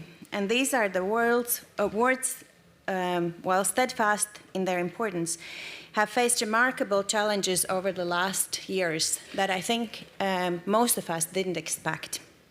The past years have been a test to our collective endurance. We have heard the words today of polycrisis, of permacrisis. We have encountered financial crisis and increasingly severe and frequent natural disasters. We have battled the COVID-19 pandemic and witnessed the devastating full-scale invasion in Ukraine. Yet in the face of adversity, we have in many ways emerged stronger and I believe more resilient in many ways. We have grounded in our understanding of interconnectedness as well. Amid these challenges, we have been reminded of the fundamental truth that the need of cooperation or partnership, as stands in the name of today's conference, is paramount. And it is also my own experience from the organization where I work for currently. The name of the organization is I Want to Help Refugees, Gribu palīdzēt bēgļiem. During the last year and a half, that the collaboration between civil society organizations, municipalities, government institutions, and businesses have been vital in the efforts in Latvia to provide refuge and support to over 40,000 refugees from Ukraine. And just to give it in perspective, it's more or less 2% of the whole amount of inhabitants in Latvia. Today, our panel will bring to light, I think, exceptional examples of resilience building initiatives spanning from the grassroots to government institutions, and probably also some examples of the intergovernmental organizations. And we will also draw inspiration from the experiences from Ukraine in particular. And we will also explore the future of the social contract, a pact between citizens, institutions, and societies to prepare for the challenges that we have probably, unfortunately, not seen or witnessed yet. I'm quite sure that our distinguished panelists will be able to answer all your questions as well. Remember of the Slido, so please, if you don't want to raise your hand or if you want to let us in advance to know what your question is, please load Slido, the code is still there. And with no further ado, I will give the floor to our first speaker. And as the same as the previous panel, we would like to start with the example from Ukraine. And I will give the floor to Katarina Rashevska, human rights activist. Maybe you would like to introduce yourself also a little bit and tell us a little bit about yourself. And also, if you would like to share on the topic of resilience, what is the current situation with the human rights and resilience building in Ukraine? And also, I think we can all share that we have already learned a lot from Ukraine experience in many ways, but maybe there's some example or some examples that you would particularly like to draw our attention to. Thank you. Distinguished audience, ladies and gentlemen. First of all, I would like to thank you for the invitation and for this huge opportunity to share our experience of resilience of the Ukrainian civic society in the context of the Russian armed aggression. You know, I have prepared my intervention, but during these previous two sessions, I understood that there are many great ideas and I would like to react.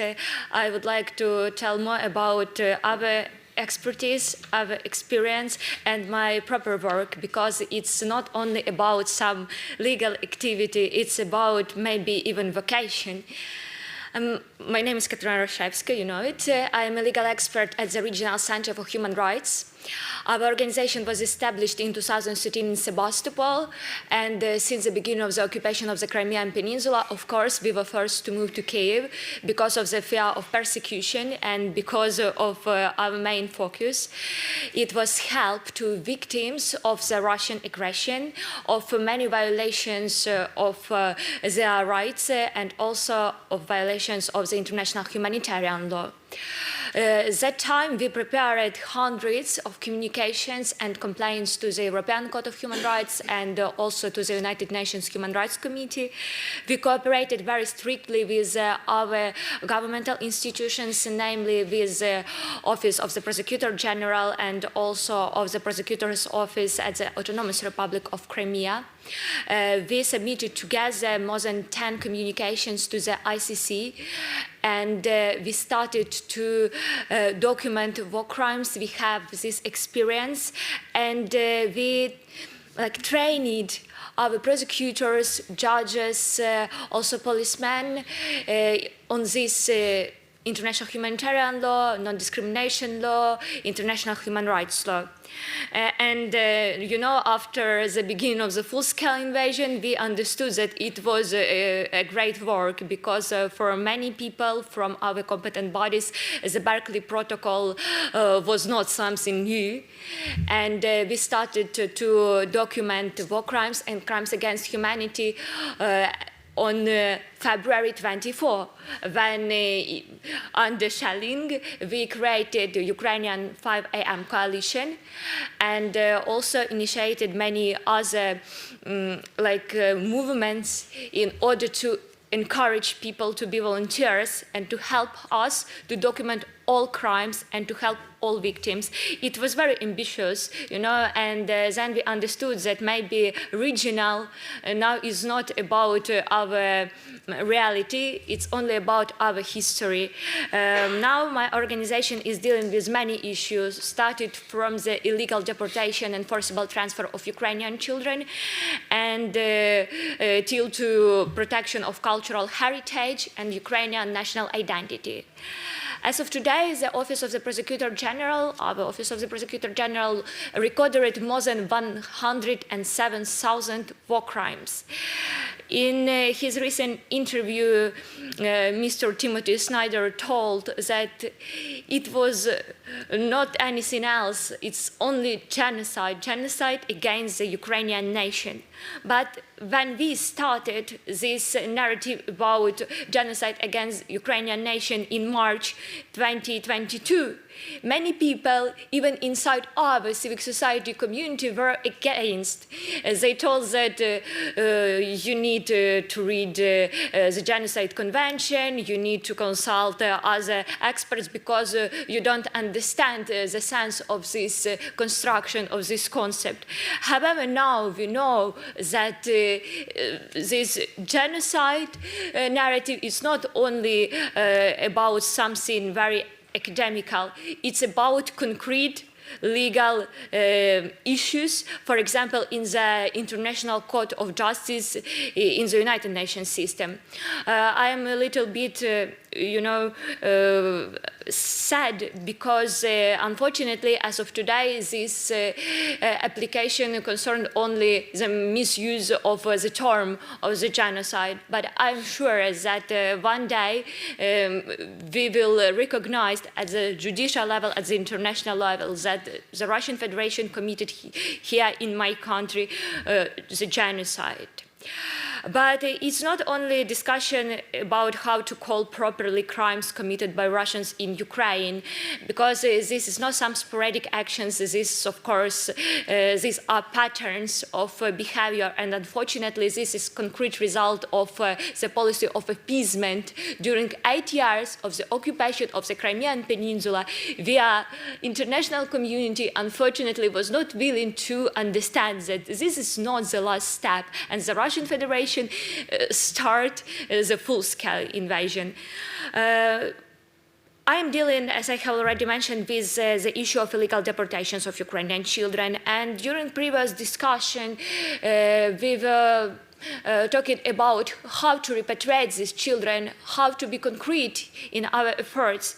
And we have this decision. And it's not something very unusual because, you know, Ukraine is not the first country where there is this illegal deportation of children. We had Greece, we had Yugoslavia conflict, and we have a huge number of states in Africa who had this experience.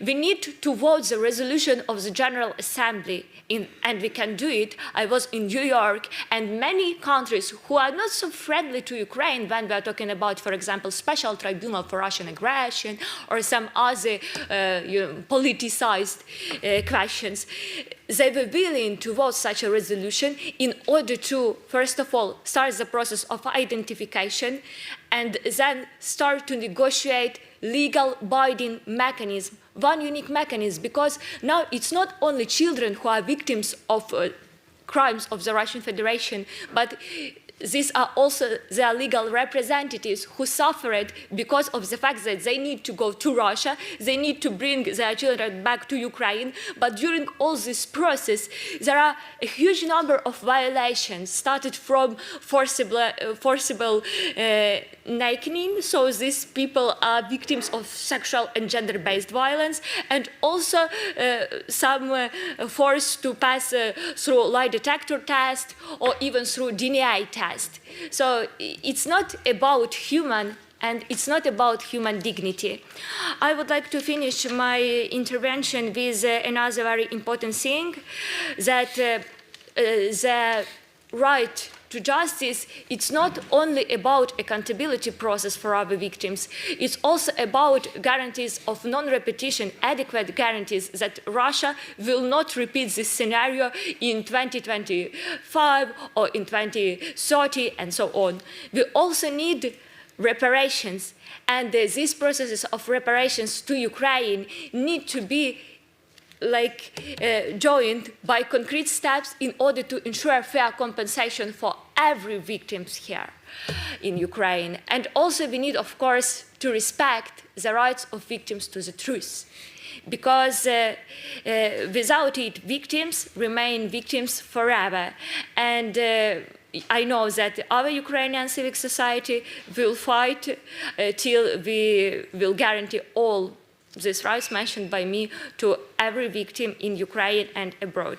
And the process of repatriation of Ukrainian citizens, including Ukrainian children, is also not only about something, it's also about justice for them.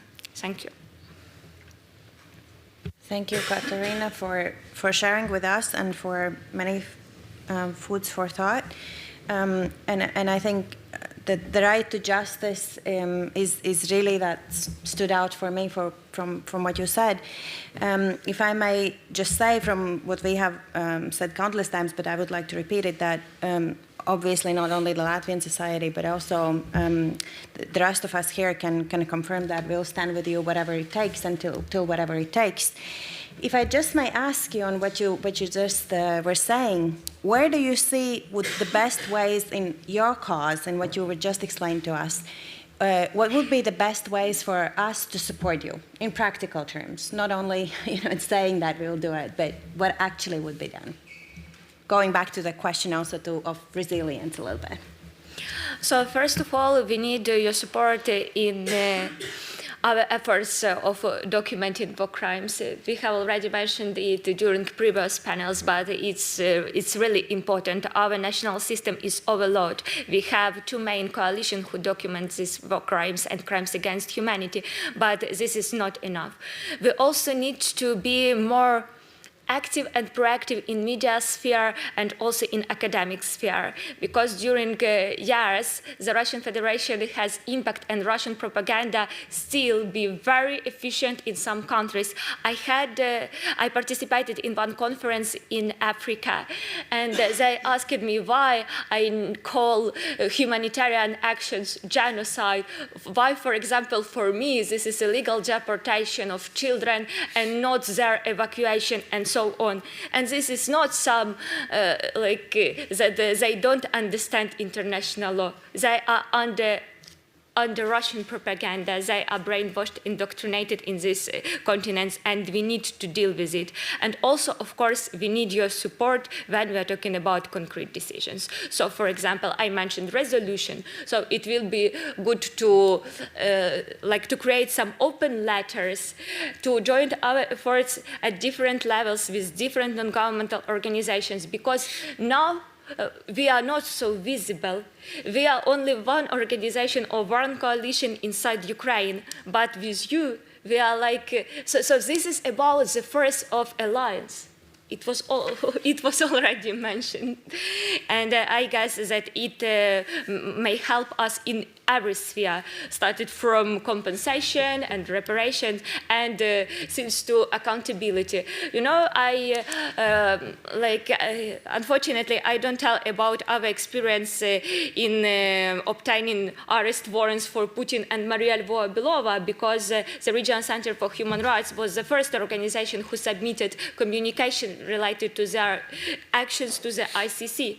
But without your support, without mediatization, and of course without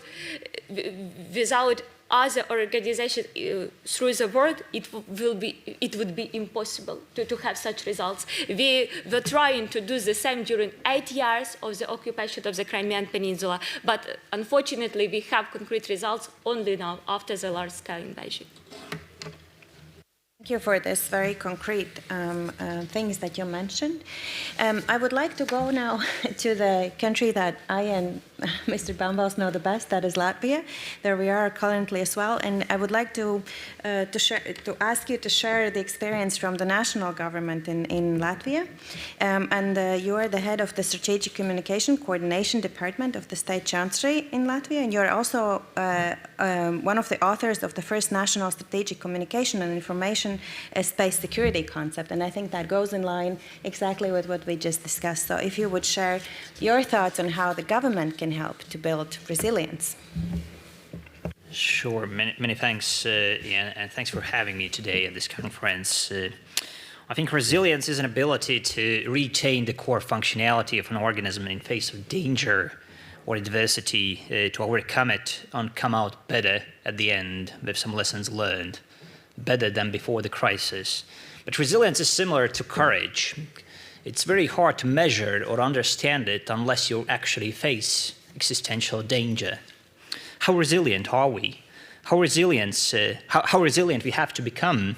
Or is your country resilient? Those are the questions we are facing in our domain of work. But let's focus for a minute on Ukraine. For over 550 days, or nearly 19 months, we see that Ukraine is a highly resilient country, and which has faced existential danger from Russia's war and malicious intent to wipe the country off the face of earth, together with its culture, language, and history, and everything else. In less than 3 days, at least that's what it declared to do so, and it failed. It failed because Ukraine has been highly resilient. And it's still standing tall, fighting not just for its own nation and country, but also for all of Europe and for democratic values we cherish.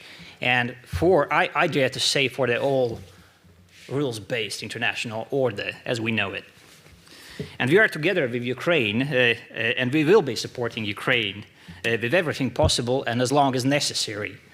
And this is not just because it's a political aspiration, because it's an existential need to do so. And Latvia aspires to become as resilient as Ukraine. And yes, we are an EU and NATO member state. And yes, we might think that Russia might seem weakened at the moment. Its military resources probably depleted a bit. Maybe not to create enough imminent danger to us, to any other neighbor. However, Latvia's history with Russia proves otherwise. We cannot underestimate Russia's imperialistic and colonial ambitions towards its neighbors and still significant means to achieve its ends. In my area of expertise, it means that we have to build resilience against Russia's hybrid operations and strategies falling below the threshold of a direct military attack on a NATO allied state. Because exactly such hybrid pressures including information operations, which include elements of defamation and disinformation on a massive scale we've been experiencing, are experiencing, and we will be experiencing as long as Russia is our neighbor and as long as its regime doesn't change its modus operandi. Our strategy on building resilience is based on a whole of government and a whole of society approach. What does it mean? It means that in information space, information environment and security, it means that using all available means in our hands to achieve the continuity of the statehood and democratic institutions despite the geopolitical turbulence and adversity we are facing. Our strategy, our doctrine that our government has approved earlier this year for the following 5 years, setting out very specific goals where we want to be in 2027 and work it from there. It's built on 3 pillars. It's built on effective, data-driven and people-centered communication between the state, public administration, and the target audiences, nourishing democratic values, transparency, and mutual trust. It's based on quality, independent journalism. So we let the journalists do their job. We don't intervene. We actually see journalists as allies, as our friends, not as someone we have to compete with or adversaries. And last but not least, it's built on societal resilience based on media and information literacy and a minimum level of skills every citizen, every inhabitant of Latvia has to acquire to be able to recognize manipulations in information space, how to recognize them, and how to counter them effectively, and how to communicate the story and narratives of Latvia, because everyone is a communicator. I'll stop here, but I'm happy to come back a bit later. Thank you so much. Can you share with us from the 3 pillars that you just mentioned a concrete example? How do you work in the field of resilience with the civil society organizations? Thank you. Yes, we have developed, as you said, one of the first things they did already before the strategy or before the doctrine was developed. We developed a manual, a handbook. Initially intended only for public servants, but later, due to the public demand, we saw there is we released it to the general public. It's available in every library in country in a physical copy, but also available in digital version. So actually every inhabitant of Latvia has a practical tool in their hands on how to recognize manipulative techniques and methods used by the Kremlin. What can be done at the individual level, at institutional level, what's being done at the state level, it's all there. How you can talk with someone who believes conspiracy theories and potentially bring those people back to light through conversations. How you can potentially report harmful content to social media platforms yourself through civic active participation. And also, and many other very practical terms. It's not a theory book. It's not meant for academic purposes. It's meant for very practical purposes to build resilience. And last but not least, it includes 51 most often used pro-Kremlin disinformation narratives used against Latvia for over the last 3 decades. And their scientific debunks done by university professors in their respective area of expertise. And this is all there. Everyone can use it because we see that everyone is a communicator. Now we are taking a next step in implementing that handbook. Based on that, we've done trainings before the general election last year to prepare everyone, pre-bunk the narratives that the Kremlin might use to manipulate potentially the electoral process. We're now doing next round of trainings, of course, together also and for also civil society organizations. And we'll be launching a more long-term project and campaign in a digital domain with digital content intended mainly for young audiences, with podcasts, with other elements of integrated communication campaign as a project. And we'll not stop there. We'll be doing much more.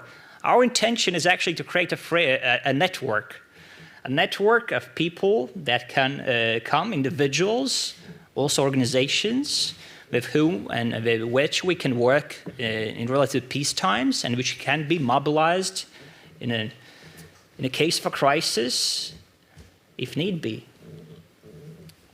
Thank Thank you very much for sharing this very practical example. Is the handbook available only in Latvian or in English as well? It's a very localized Latvian thing we do. Unfortunately, it's meant for Latvian audiences.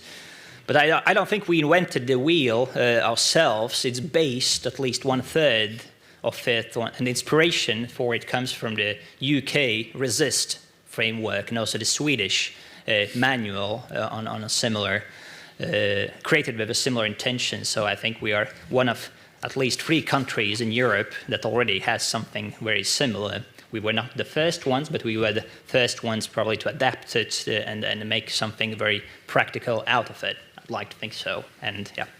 Thank you. Before we go into the Lithuanian example, and since I don't want to distract you from the panel, may I ask Ines to find the link to the book and post it on Slido if anybody is interested, so that you can follow. At least it's in Latvian, even though it's in Latvian. Now we go to the neighboring country, to Lithuania, and Justina, you're an international consultant in development and humanitarian work, and you are also a founder yourself of international social enterprise. How do you see this, the resilience building, especially in the light of what we have talked today in Lithuania? What are the lessons learned so far, and where do you think we have to go? Okay, thank you. So I'm Justina. It's very nice to be here, especially it's very nice to be here in Latvia. I'm from Development Cooperation Platform, so that's very similar to LAPAS here. From that side, I'm also very happy that it's our first meeting, I think, after 5 years with Ines and LAPAS, and how we adapt to the changes. And I think seeing you in the room and speaking to you today and yesterday to the civil society representatives, how we still adopt, adjust, figure out, and keep moving. From the other side, I come from the peace building and humanitarian field, so that probably it's a little bit different from what we do in the platform, so that comes from time to time from what I'm going to share and what I'm going to do. So in that part, I also work mainly now with the humanitarian responses, still the logistic and coordination in Ukraine, with the regional organizations and with the global responses. Talking about Lithuania, I will go to the practical examples, and I would say sometimes when I meet colleagues, I ask how much and how more can we take, and that's probably the question, and you know, kind of the greetings to civil society in our region for all of us. How we adapted to the COVID response, and I think from Lithuania, the good example is the inter-sectoral partnership. I mean, in the front lines, we have our humanitarian organizations with increased amount of the volunteers, but at the same time, the cooperations, for example, with the intergovernmental organizations like Riflemen's Union, and just coverage the need, which was the first huge emergency, right, happening in the region.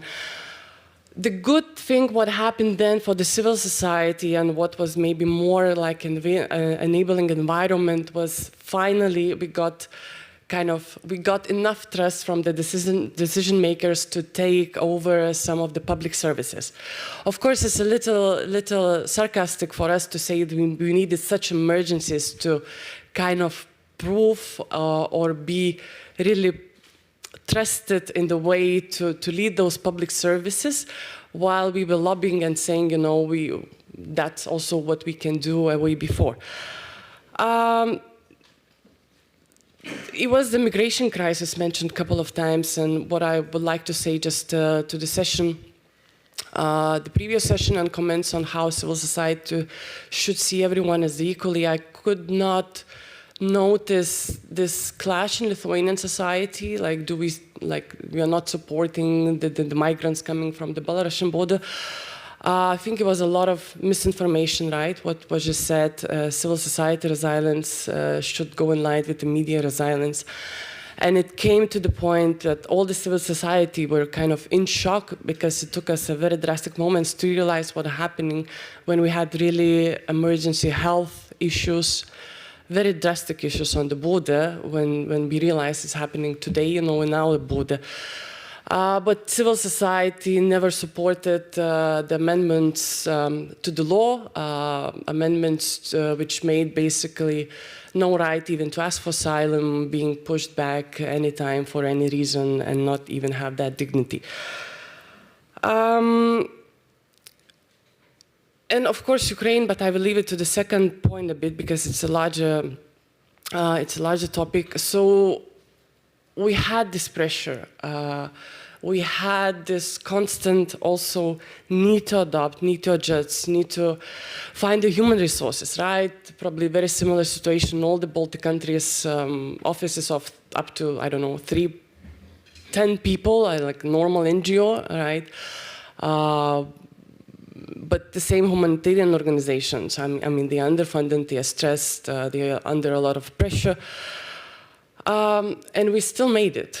And still, when we have meetings with colleagues now and the decision makers, what we outline, it didn't happen overnight, right? It takes time. I heard a lot of times today the word trust. It takes trust from both sides. So it's not also ticking the boxes that civil society, comes to your meetings, we are participating, but also from the civil society side. It's not only, coming there and saying what we need, but it's a dialogue.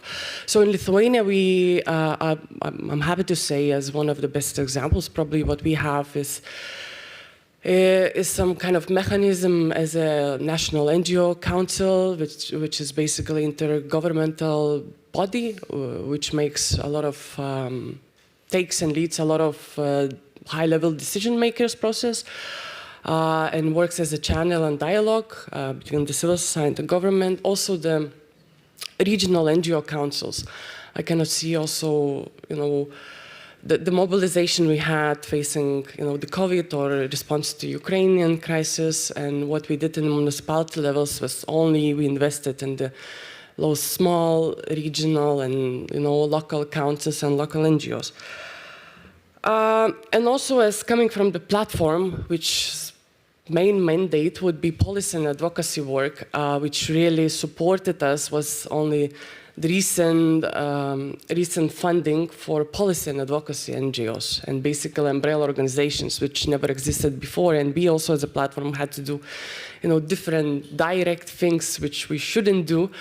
And then on the extra time, you do policy and advocacy work. So that really enabled us and a lot of the umbrellas to also be resilient in policy and watchdog function, and also then kind of give that floor to our members and organizations, also just pass the information from the field and get the support they need to act on the field.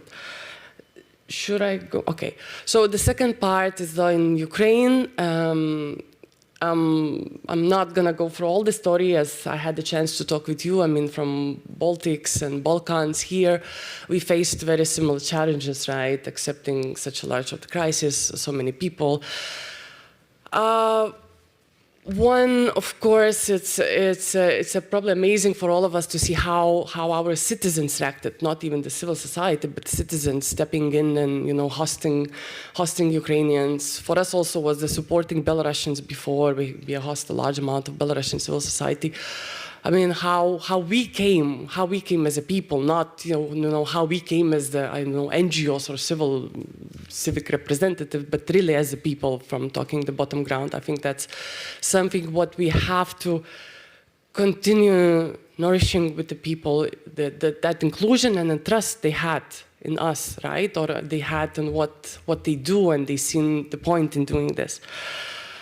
From civic response, I'm very happy to say in Lithuania, I seen it as a very coordinated, right? We did not fell into mass panic what to do. We didn't feel in mass panic of everyone driving there next, to the border and bringing things, which for me as a humanitarian worker, it's totally a nightmare. I used to work in Indonesia, and we used to say, we had 3 disasters. One was the tsunami, second one was the aid workers, international aid workers, and then third one was the aid coming itself. So I'm really happy what we've seen here in response, the coordination, but more like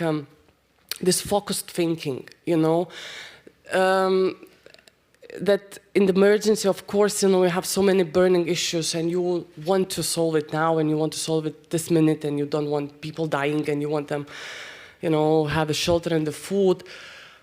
But that's also when there comes the confusion, and I'm really happy we kind of addressed it in the way of the coordination. I'm really proud of our humanitarian organizations who joined the forces. I think one of the best examples, we didn't have 10 of different campaigns, whom to donate, and not a competition, is organization X, it's better over organization B. It was a one joint campaign.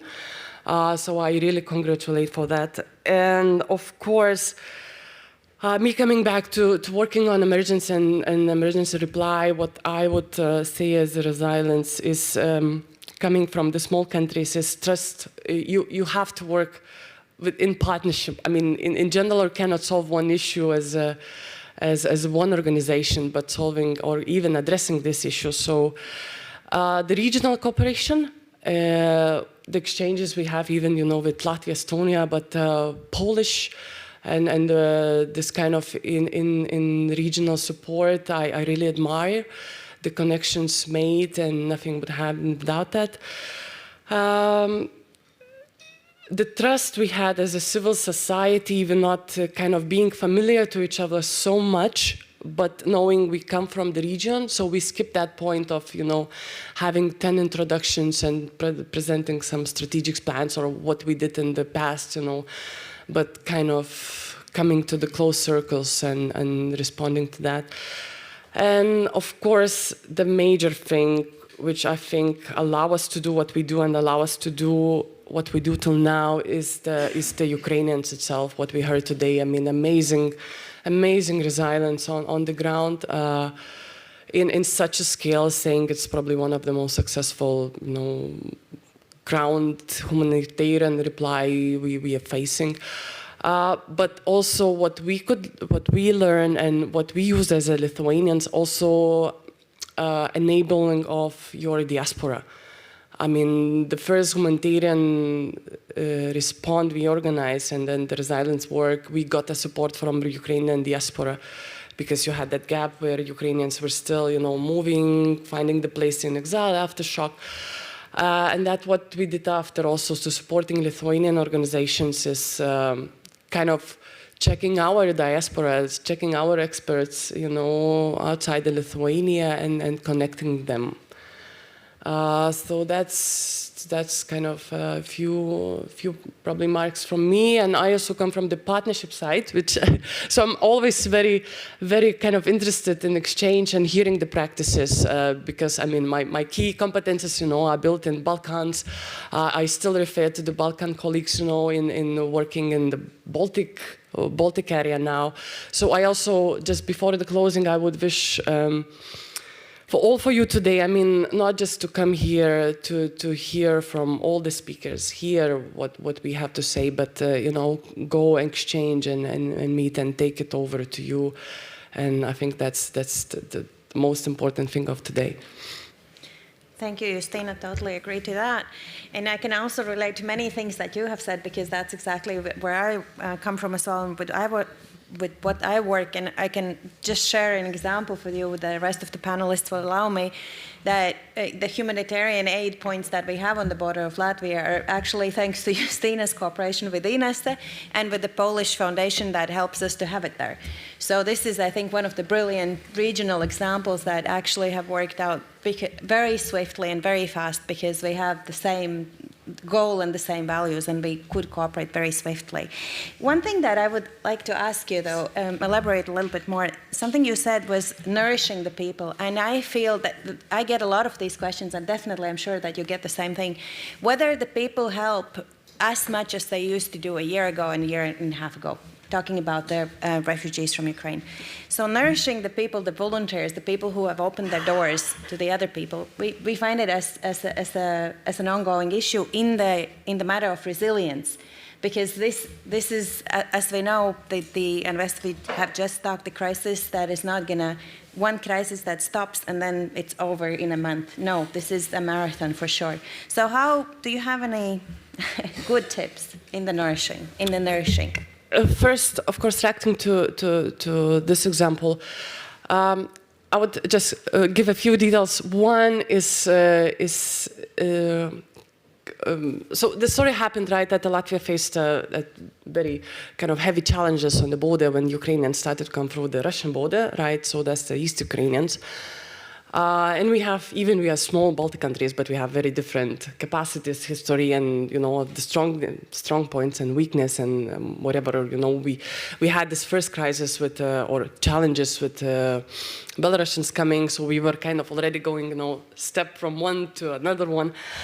But what I learned from that is probably from Lapas and Inessa that it's not challenging to go over your mandate, right, and react when you need to react. So we kind of forgot that already. I don't know when, 3 or 4 years ago, that this is my mandate. I do what I do, and I don't do what I don't understand. This is gone. We need to react, and we need to find people. And that's what I tell to civil society. It's not everything is on you, right? What you heard, like if something is failing is a fault of civil society, or we want to do everything. No, we don't have to, and we cannot. So that comes back again to sharing, asking. Saying, okay, we need this even if I don't understand, and that's also my greetings to the Polish colleague who basically also trust in people, even not meeting them, to set up such a high responses. But again, ask, look, it's the only way, right, how we do it, at least in Lithuania or in Baltics.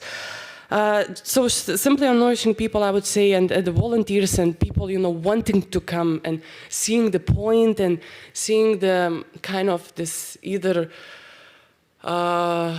this movement as civil society movement or citizens movement as beneficial, effective, and contributing to something. I would say first is simplify the language. That's what we say as a civil society to decision makers, right? Please talk to us as equal partners, right? We want to understand what's really happening, not only what is agenda. We know you have a lot of political will, but that's not what political decisions are, right? So same, be honest, right? Of course, till depend, and trust people. Again, it's the same trust. Of course, it takes a lot of effort sometimes, and of course, it takes a lot of coordination, right? When you have a lot of people next up front of your door, willing to do everything you want today, and of course, some stay, some go. But that's also, I think, the only way it works. And don't make everything as utopia. It's same as a civil activism. There are limits what citizens can do, there are limits what civil society can do, and there are limits what government can do. I always say this, thinking on utopia makes us kind of be very, very scared of the critics, right? Or the same migration crisis through the Belarus border. Our government was just like so paranoid to hear the critics, even everybody know we have very bad things. We had, like severe medical conditions, woman being amputated the leg because she got frozen on the border, and you're still afraid of the critics. Don't make it as utopia. It's not. We have to find a solution. So when you talk also to the people, if you looking for the volunteers or supporting, don't also make that we're gonna solve everything. We know all the answers, or everything is just beautiful. And I would say, I always use the Red Cross example. When bad things happen, they are the first one to say that bad things happen. And that's when you have trust. So, yes, shortly. Thank you. Thank you for sharing this. Now, our last panelist today, and thank you for waiting for the rest of us to speak patiently, is Mr. Pļaviņš, senior expert on international military civil cooperation at the National Armed Forces in Latvia. So from your perspective, how do you see the resilience building? Because I guess we've all learned a lot, but there's still a lot in front of us. Runāšu es latviski. I am going to speak Latvian.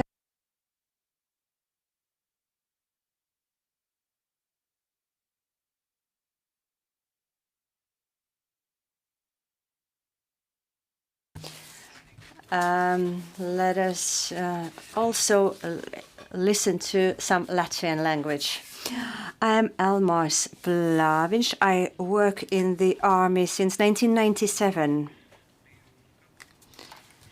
I have also been active in religious affairs in Bosnia, Kosovo, Iraq, Africa, and since 2014 in Ukraine. Why have I said all of that?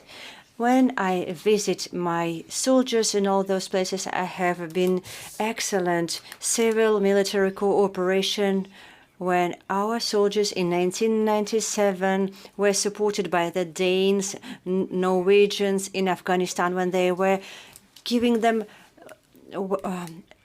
clothes as presents, or in some civil society organizations, somebody came with their own money and then they got involved the soldiers in order to help the society. Since 2014, when the conflict began, when the war began in Donbass, in the east of Ukraine, I had been already learning from my partners from Sweden, Denmark, Norway, USA, and other countries in order to be more effective in our assistance. Then, together with our Ministry of Defense and Ministry of Foreign Affairs and with our armed forces, have started several humanitarian cargo projects for cargoes a year with clothes and all the necessary things for the soldiers and the civil inhabitants. Until 2022, until the 24th of February 2022, I have made acquaintance with a lot of commanders, and I have seen a lot of opportunities in the east and in the south. And when the full-scale war began, then Latvian entrepreneurs were saying, this is not our war, this is their war. Unfortunately, until 2022, they were saying that. This means that the cargoes that I was sending to Ukraine was mostly coming from France, Germany, and other countries rather than Latvia. But starting from the 24th of February 2022, the Ministry of Defense and National Armed Forces have seen that civic society can do a lot. As they say, every little helps.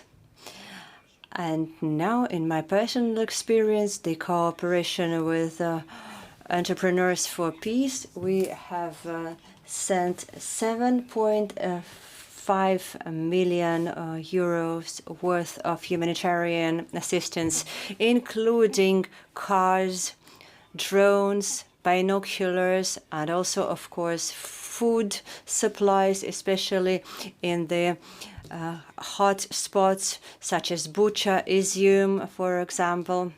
But mostly we were focused on assistance to the armed forces and their needs, such as the equipment and the various practical things, so that they can cope with their tasks. This cooperation has been extremely effective, and trust from the entrepreneurs in Latvia has been growing. So now we have started thinking and negotiating about a larger opportunities of cooperation with organizations, including the Entrepreneurs for Peace, who can send financial resources or donate some technical means to them that we are sending to very specific spots. All these processes are controlled. Nothing gets lost, everything gets to its destination. That was it in brief.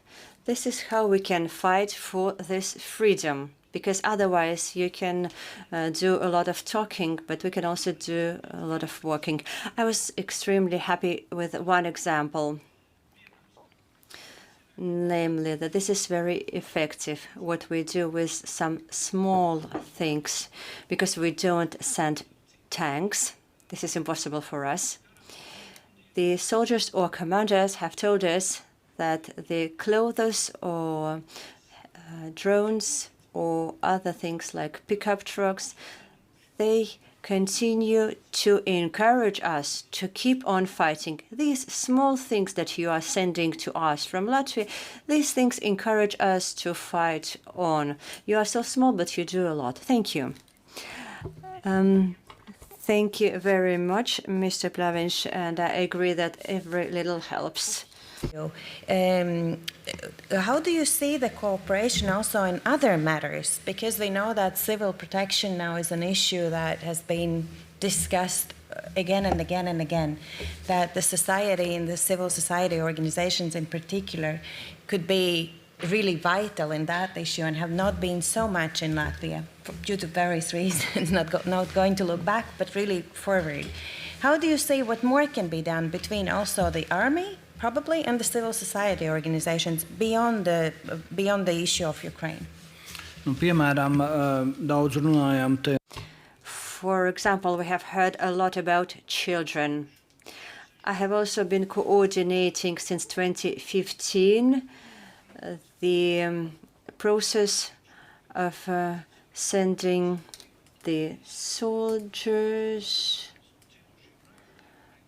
to bring children from damaged areas or children who have lost one or two parents. And at least 7 summer camps have been organized for such children, where, for example, the Air Forces, for example, organized for the children of their counterparts. And thinking about the post-traumatic stress disorder for soldiers, and not only for soldiers, but also for civil inhabitants, how can we keep on helping them?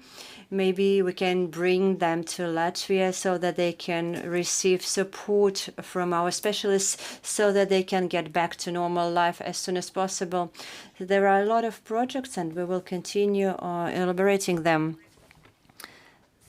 Thank you. I guess we all are hoping that Ukraine will win very, very soon, but then the recovery stage and the PTSD and other things will require a lot of cooperation from us, which will be very necessary. The practical things, of course, the construction of houses or creating new jobs, of course. Thank you very much. I give the floor now to you. We have 2 questions in Slido. One we have already answered. Oh, there's the third one. Is there anybody who would like to share your question without me reading those? Seems not to be the case. Oh, Rasna. Microphone, please. Yeah, thank you, Katerina, for your work you do.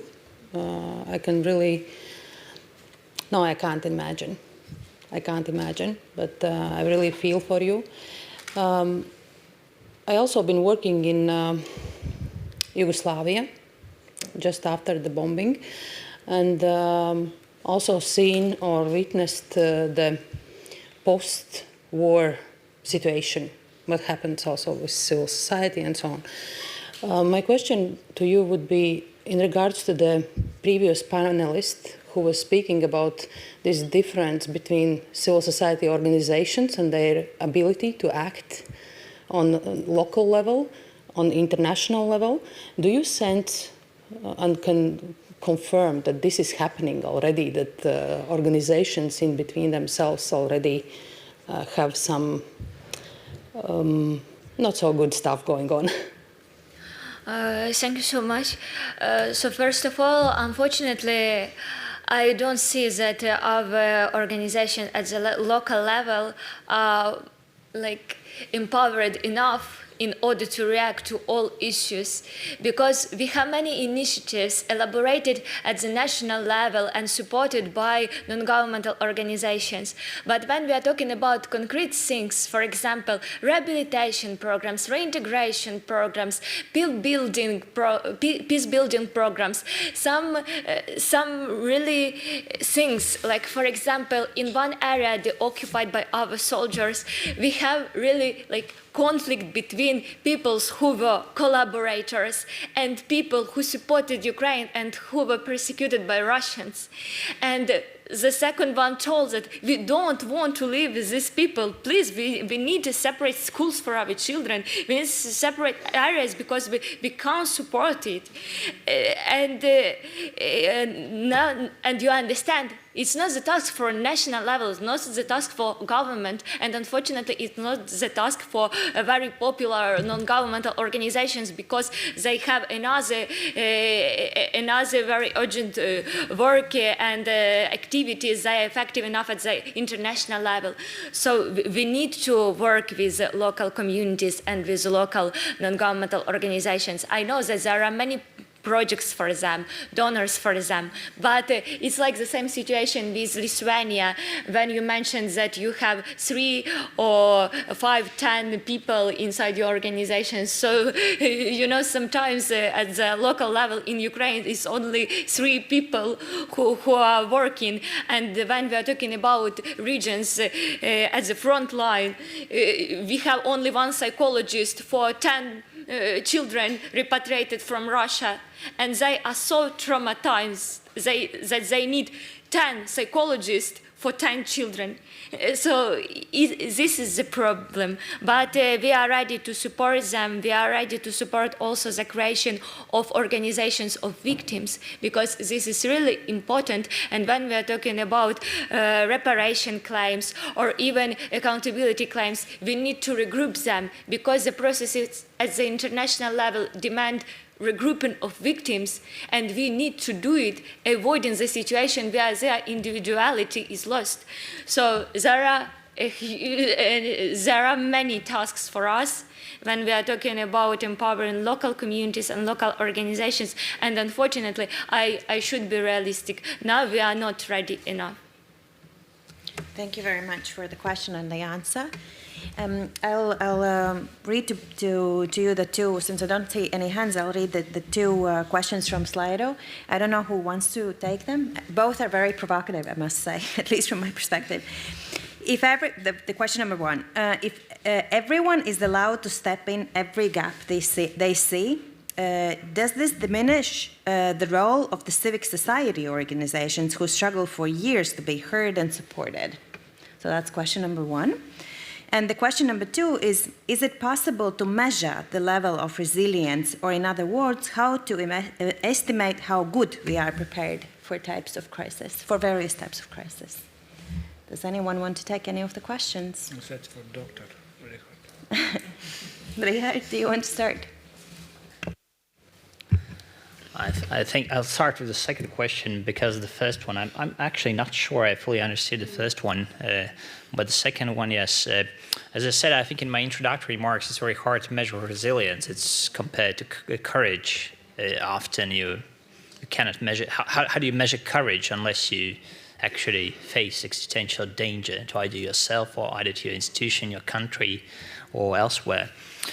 So, but there are attempts. There are several attempts. We'll probably not find one unique silver bullet to this. We've seen several research works. Actually, currently one is ongoing across the 3 Baltic states.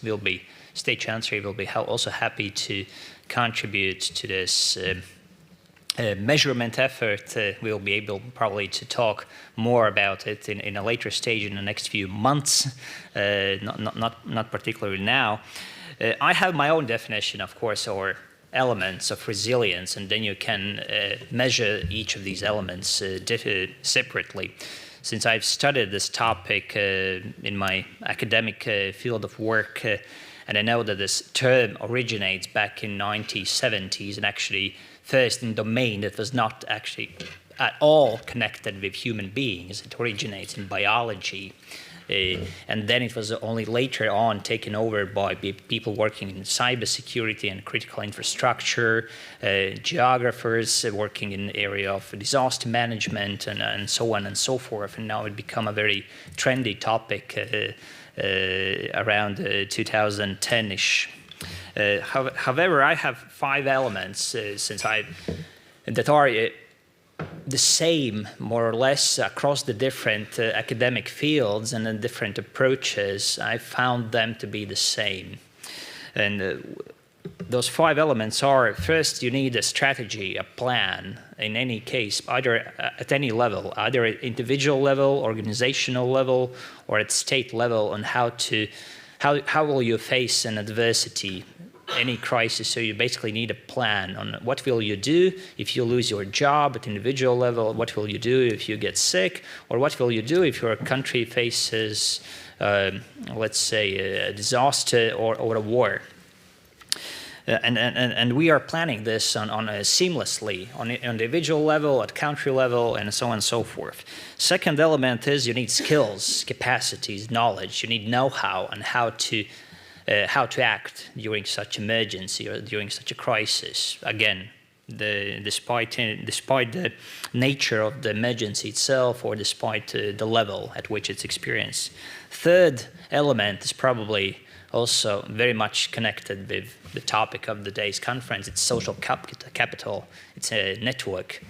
The network one has at individual level, again at state level, at country level, the more elements are in your network, the more possibilities you have to find a solution during a crisis. And therefore, of course, naturally, cooperation between the state and CSOs is key. The fourth element is trust. You cannot do anything if you distrust your governmental institutions, if you distrust media. Those actually are the first places where we as government are advising people to look for information in those 72-hour manuals that we have distributed both from Ministry of Defense, Ministry of Interior side during an emergency. First thing you do is you turn on the public service broadcasting media, and you follow instructions from your government. If there is no trust in the government, if there is no trust in media, if there is not trust in your neighbors, in your friends, then you will not solve the crisis. That's simple as that. The fifth element is also quite simple: resources. Apart, if you're not resourced enough, all the strategies and plans will be just a pipe dream. You need to fund. You actually need to be able to afford to put those elements in that 72-hour backpack. You need to be able to have sufficient funds for at state level behind the strategy, be it military threat, be it natural disaster, be it a civil, any other contingency. You need actually resources, and it's as simple as that. I found my definition for that, and you can measure easily any of these 5 elements. Some of them through social opinion research, some of them through, again, quantifiable data, but that's as simple as that. There are other definitions. NATO has its baseline requirements, for example, in resilience. EU has some work being done. Academics across the world in different domains have their own definitions and their own measurements of resilience. But when it comes to preparing for conflict, and in my domain, conflict in information domain, it's as simple as that. Thank you so much. Justina, from the field, do you have anything to add? Of course, and it's such a pleasure, to go after these amazing points, and I don't have to repeat them. So thank you for that. So I can leave just with a couple of practical things. I would come back to the same trust and openness, but in the dialogue. I mean, for me, out of these points, the resilience is: can we as a civil society be open to each other and also admit the things which are working and not? And then in the cross-governmental dialogue, also if we can do that. And what I mean by saying this, it's the same utopia I feel as a civil society, we try to paint sometimes that, we kind of gonna change everything and we can do everything and everything is either beautiful or everything is either very bad.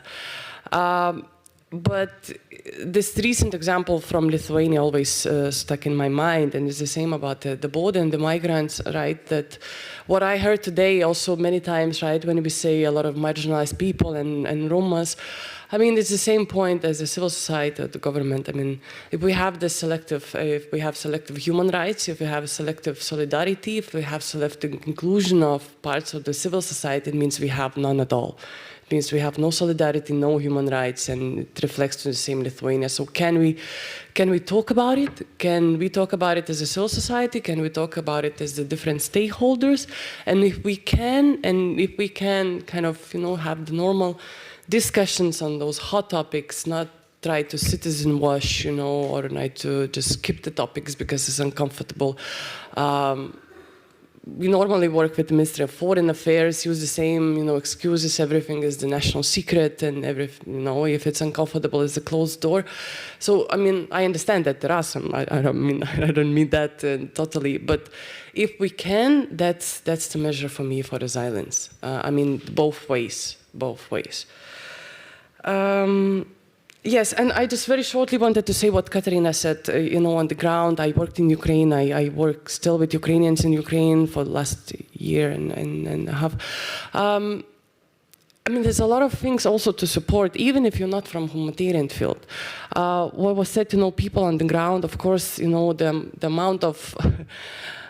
you have still ongoing war, you have this strategy around, you deliver all the humanitarian aid, and what you can imagine is also happening on the ground.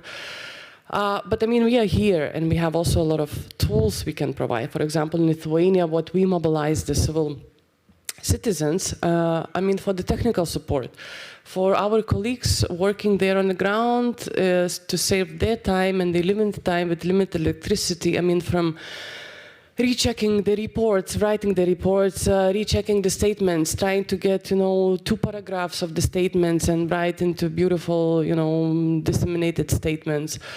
Recheck the EU integration papers. There's so many things happening, and there's so many things also could be done just taking technical part out of the Ukrainians, right? So again, there is always a way, there is a will, and it's better to kind of use your freedom, to support theirs, and everything matters. And if you can imagine, I think it was also a very successful initiative because if you imagine, for example, some of my colleagues in Ukraine, right, when you have an eye to finish the reports, or you still, get a funding and you have to spend your 2 hours with electricity on the computer. So, all of us probably could support them in that way. So just, there are many, many ways you can find a link. I think this last thing that you mentioned, the practical things and organization of them, this is something that slips our minds sometimes. But if I may try to rephrase the first question and how I understand it, because I didn't read it and I don't know who did, but I'll rephrase it for you, Elmar. And I think there is this discussion sometimes going on, who represents actually whom. And is the Civic Alliance representing all the NGOs in Latvia? Or is the youth organization of Latvia representing all the young people in Latvia? And all those questions coming up always.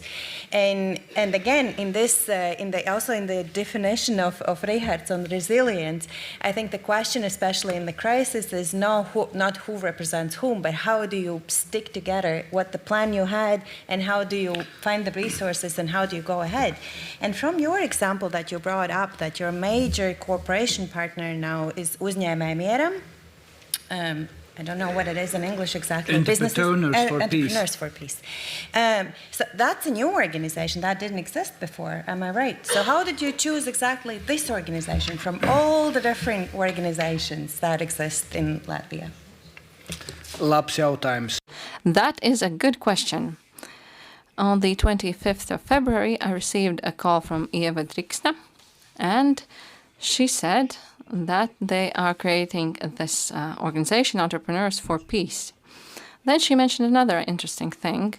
They are planning to have 5 million euros from Latvian companies to send to Ukraine. And I thought she was like crazy. How would they do that? During those years, I was able to collect only 1 million euros. So from 2014 to 2021. And that is how our cooperation began. In 2022, we actually did collect those 5 million euros. We started with them. That's how it began. But in parallel, we cooperated through the National Armed Forces, the Ministry of Defense and Foreign Affairs. We have many big projects, Ziedot LV donation platform, and others.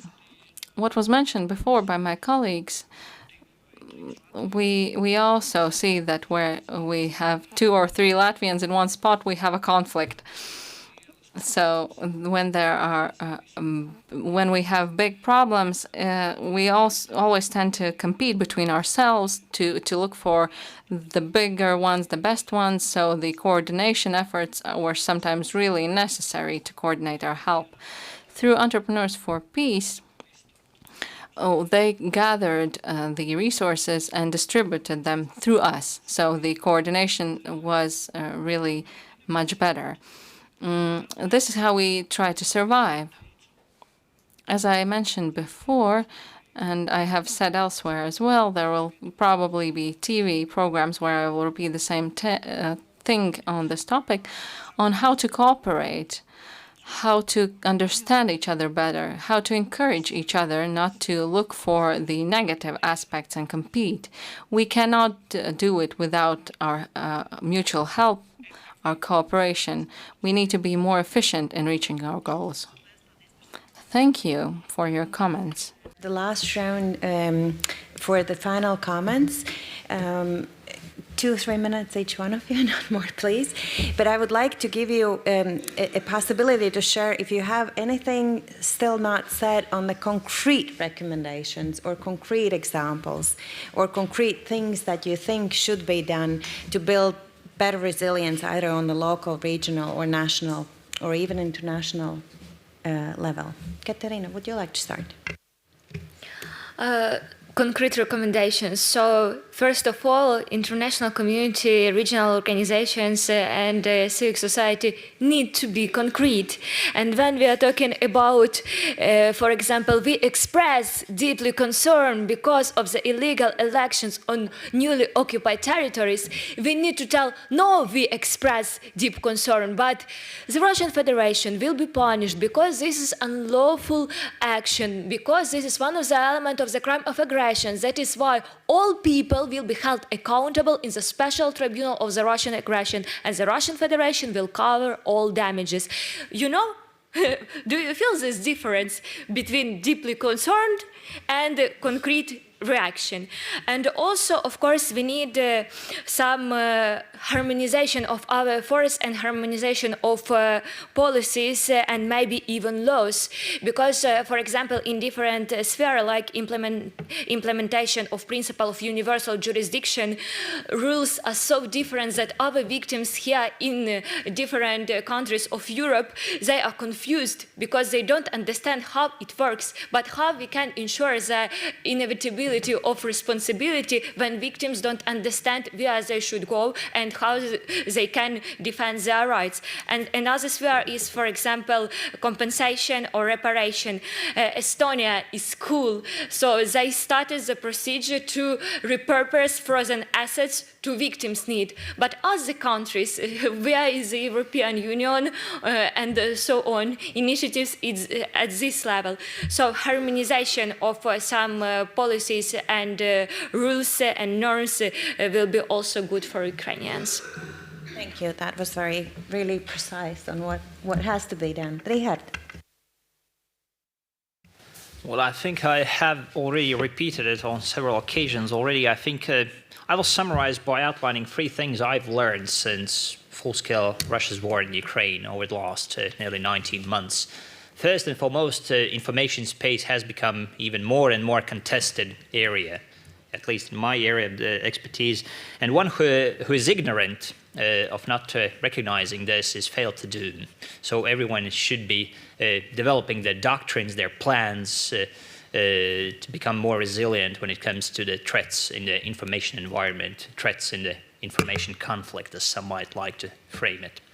Second is, if countries haven't already, second is we need to respond to complex and comprehensive security challenges. We also need a comprehensive defense strategy, which means we need to build comprehensive defense strategies, one that also Latvia has been developing and putting in practice.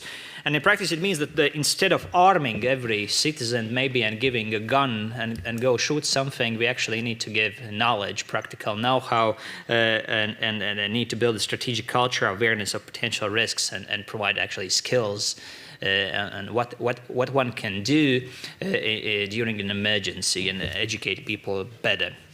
And third, I think CSOs have shown that during a crisis, they are faster, more effective, with less legal or bureaucracy-related restrictions compared to governmental institutions. And I see several faces of CSO leaders from the CSO community in Latvia who have proven that.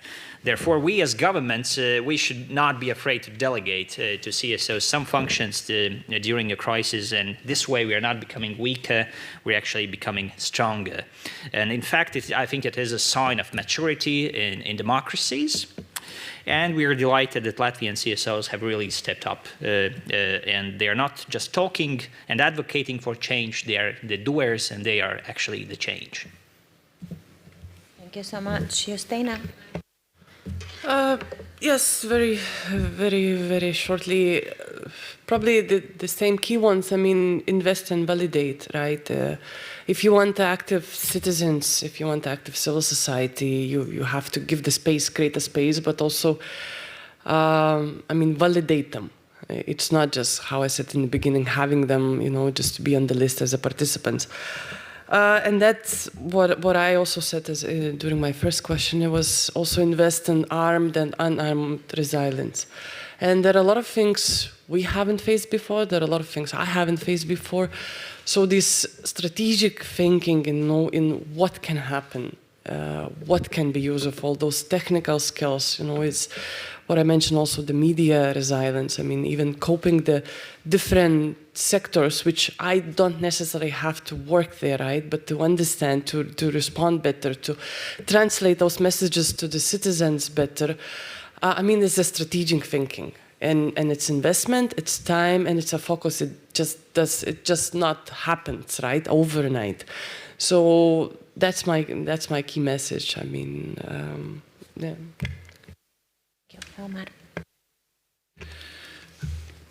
God's man. A few months ago, a Ukrainian woman who now lives here in Latvia together with other Ukrainian women couldn't find a way to help their loved ones in the army in Ukraine. And the only thing that she said, we are able to knit. And then I said, dear Latvians, we need some yarn. And then some tons of yarn have been sent to these women, and they have knitted hundreds of garments. And each small thing that was made from the very bottom of one's heart. And if somebody has a civil tank somewhere in your underground and you don't know a way to send it to Ukraine, then call me. Thank you. I guess your phone number is crucial element in it. Then you can put it on Slido probably. Thank you so much. And I think that the last thing that you said, that nothing really is too small, and you repeated it several times, and I really believe it as well, and I think the others would agree to me that nothing is too small for building resilience.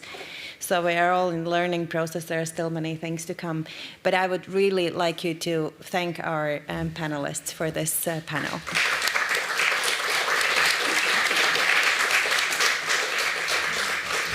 Thank you so much. And now I would like to give the floor to Mr. Jānis Citskovskis, Head Director of State Chancellery, for the closing remarks.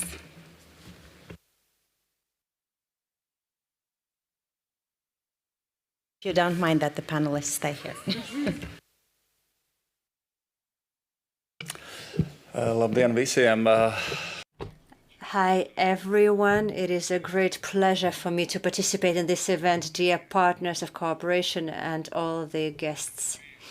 You have had a very intensive, rich discussions, and it's now time to make a kind of a summary. What can we take away from this conference?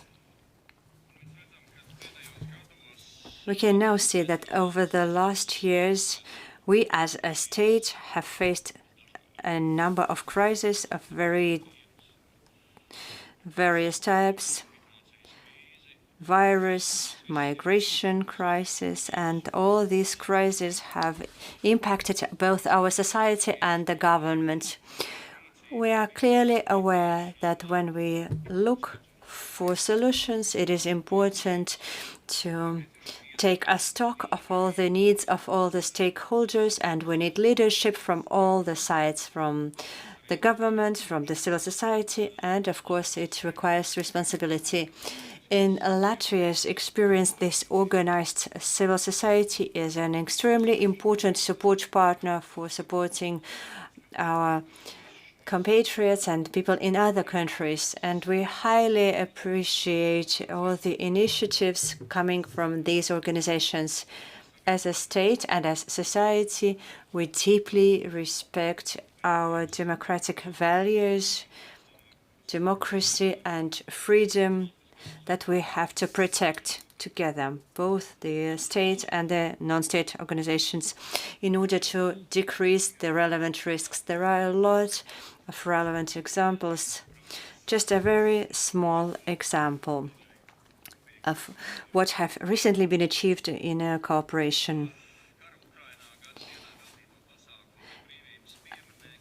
1 year from the start of the full-scale war in Ukraine, there was a memorial ceremony close to the Monument of Freedom with appeals to society, with participation of different stakeholders.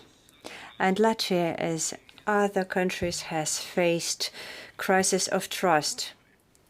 And that is a problem both for the state and for society. So every initiative is important when it comes to reducing this lack of trust.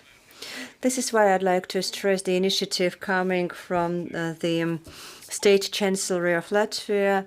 These are the dialogue circles, namely the conversations with citizens in various locations of our country about trust.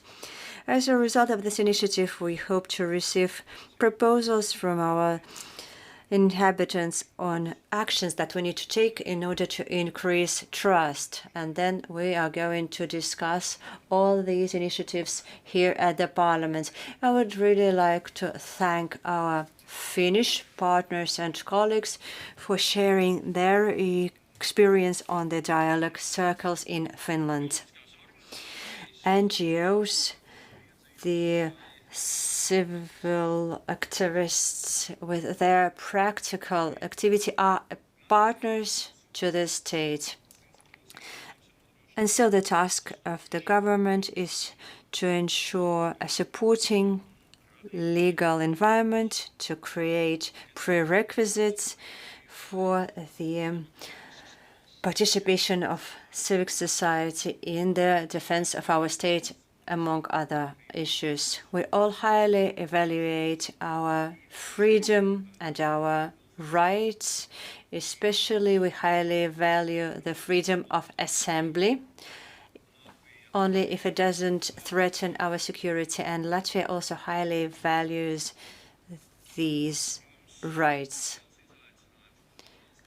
A big challenge for our state and politicians, and among others, is the disinformation. We have been talking about it a lot because we know that any kind of doubt about our state will endanger our society in case of emergency.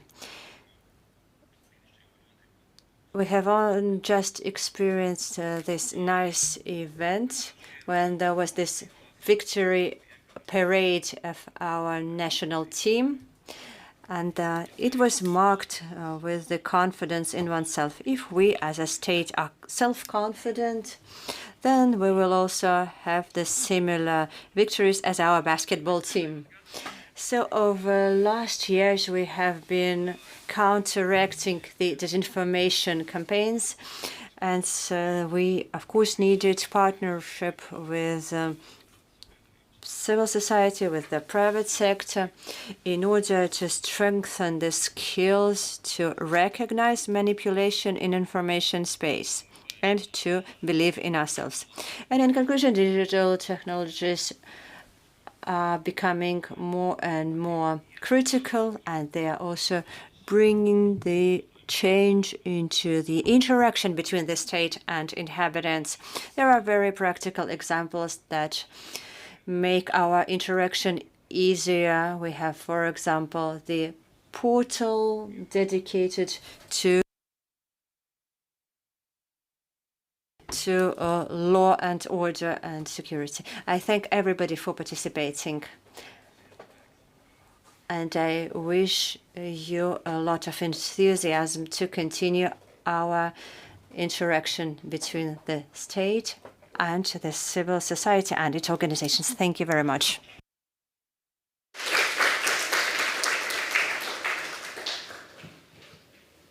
Thank you.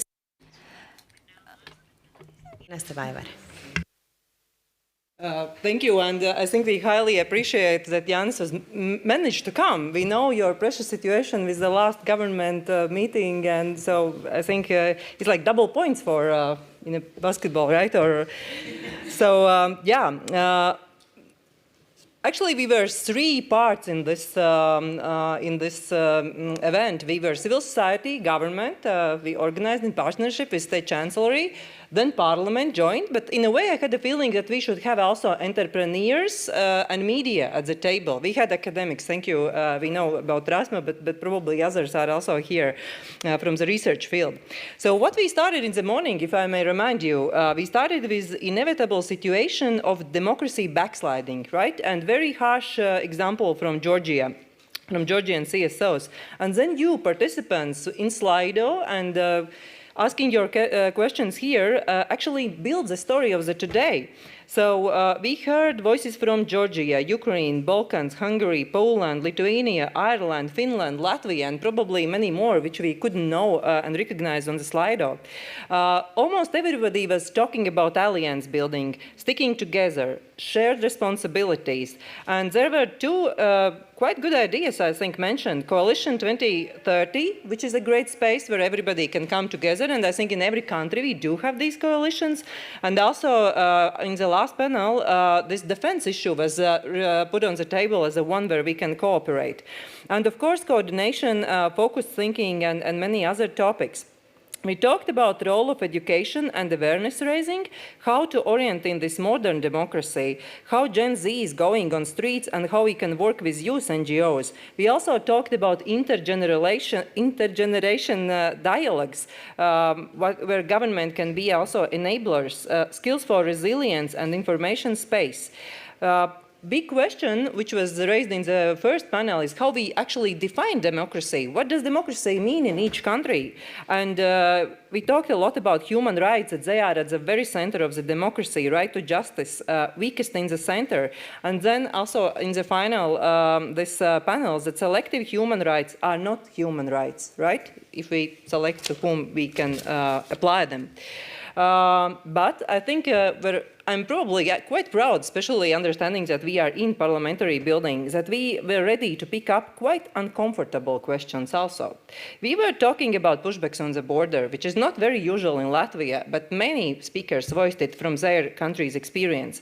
We were talking about Russia and using the word Russia to limit democracy and actually to punish so-called enemies, and maybe it's not always the case.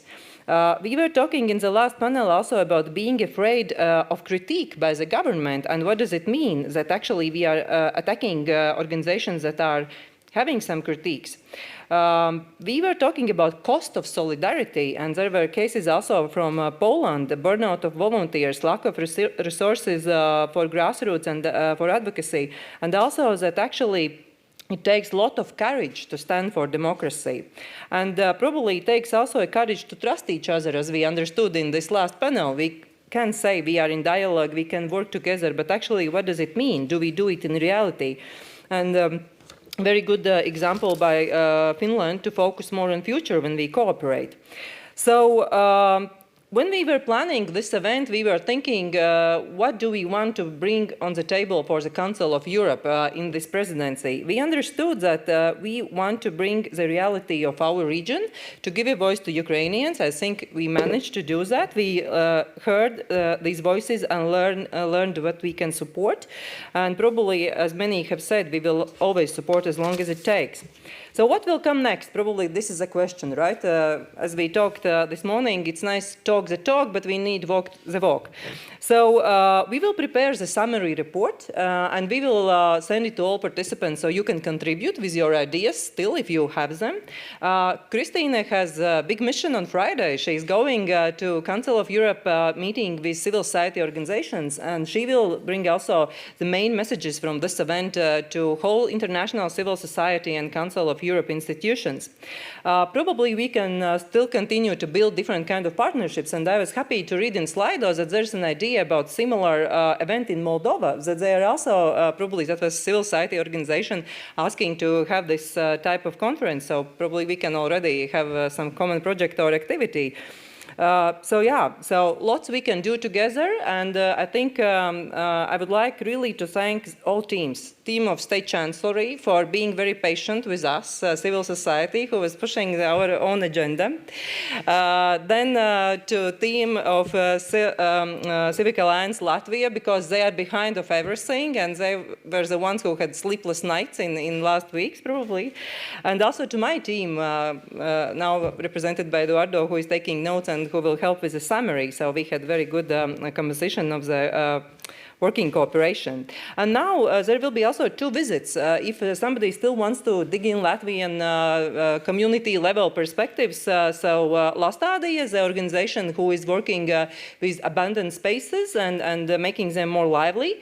And the organization which has been mentioned probably here already, Tavi Draugi, or Your Friends, who has been working with support to Ukraine. And there will be outside 2 volunteers with the lists with the names of these organizations, so you can stick. Or otherwise, safe travels home. Have a nice evening and enjoy our beautiful city. Thank you. Thank you, everyone.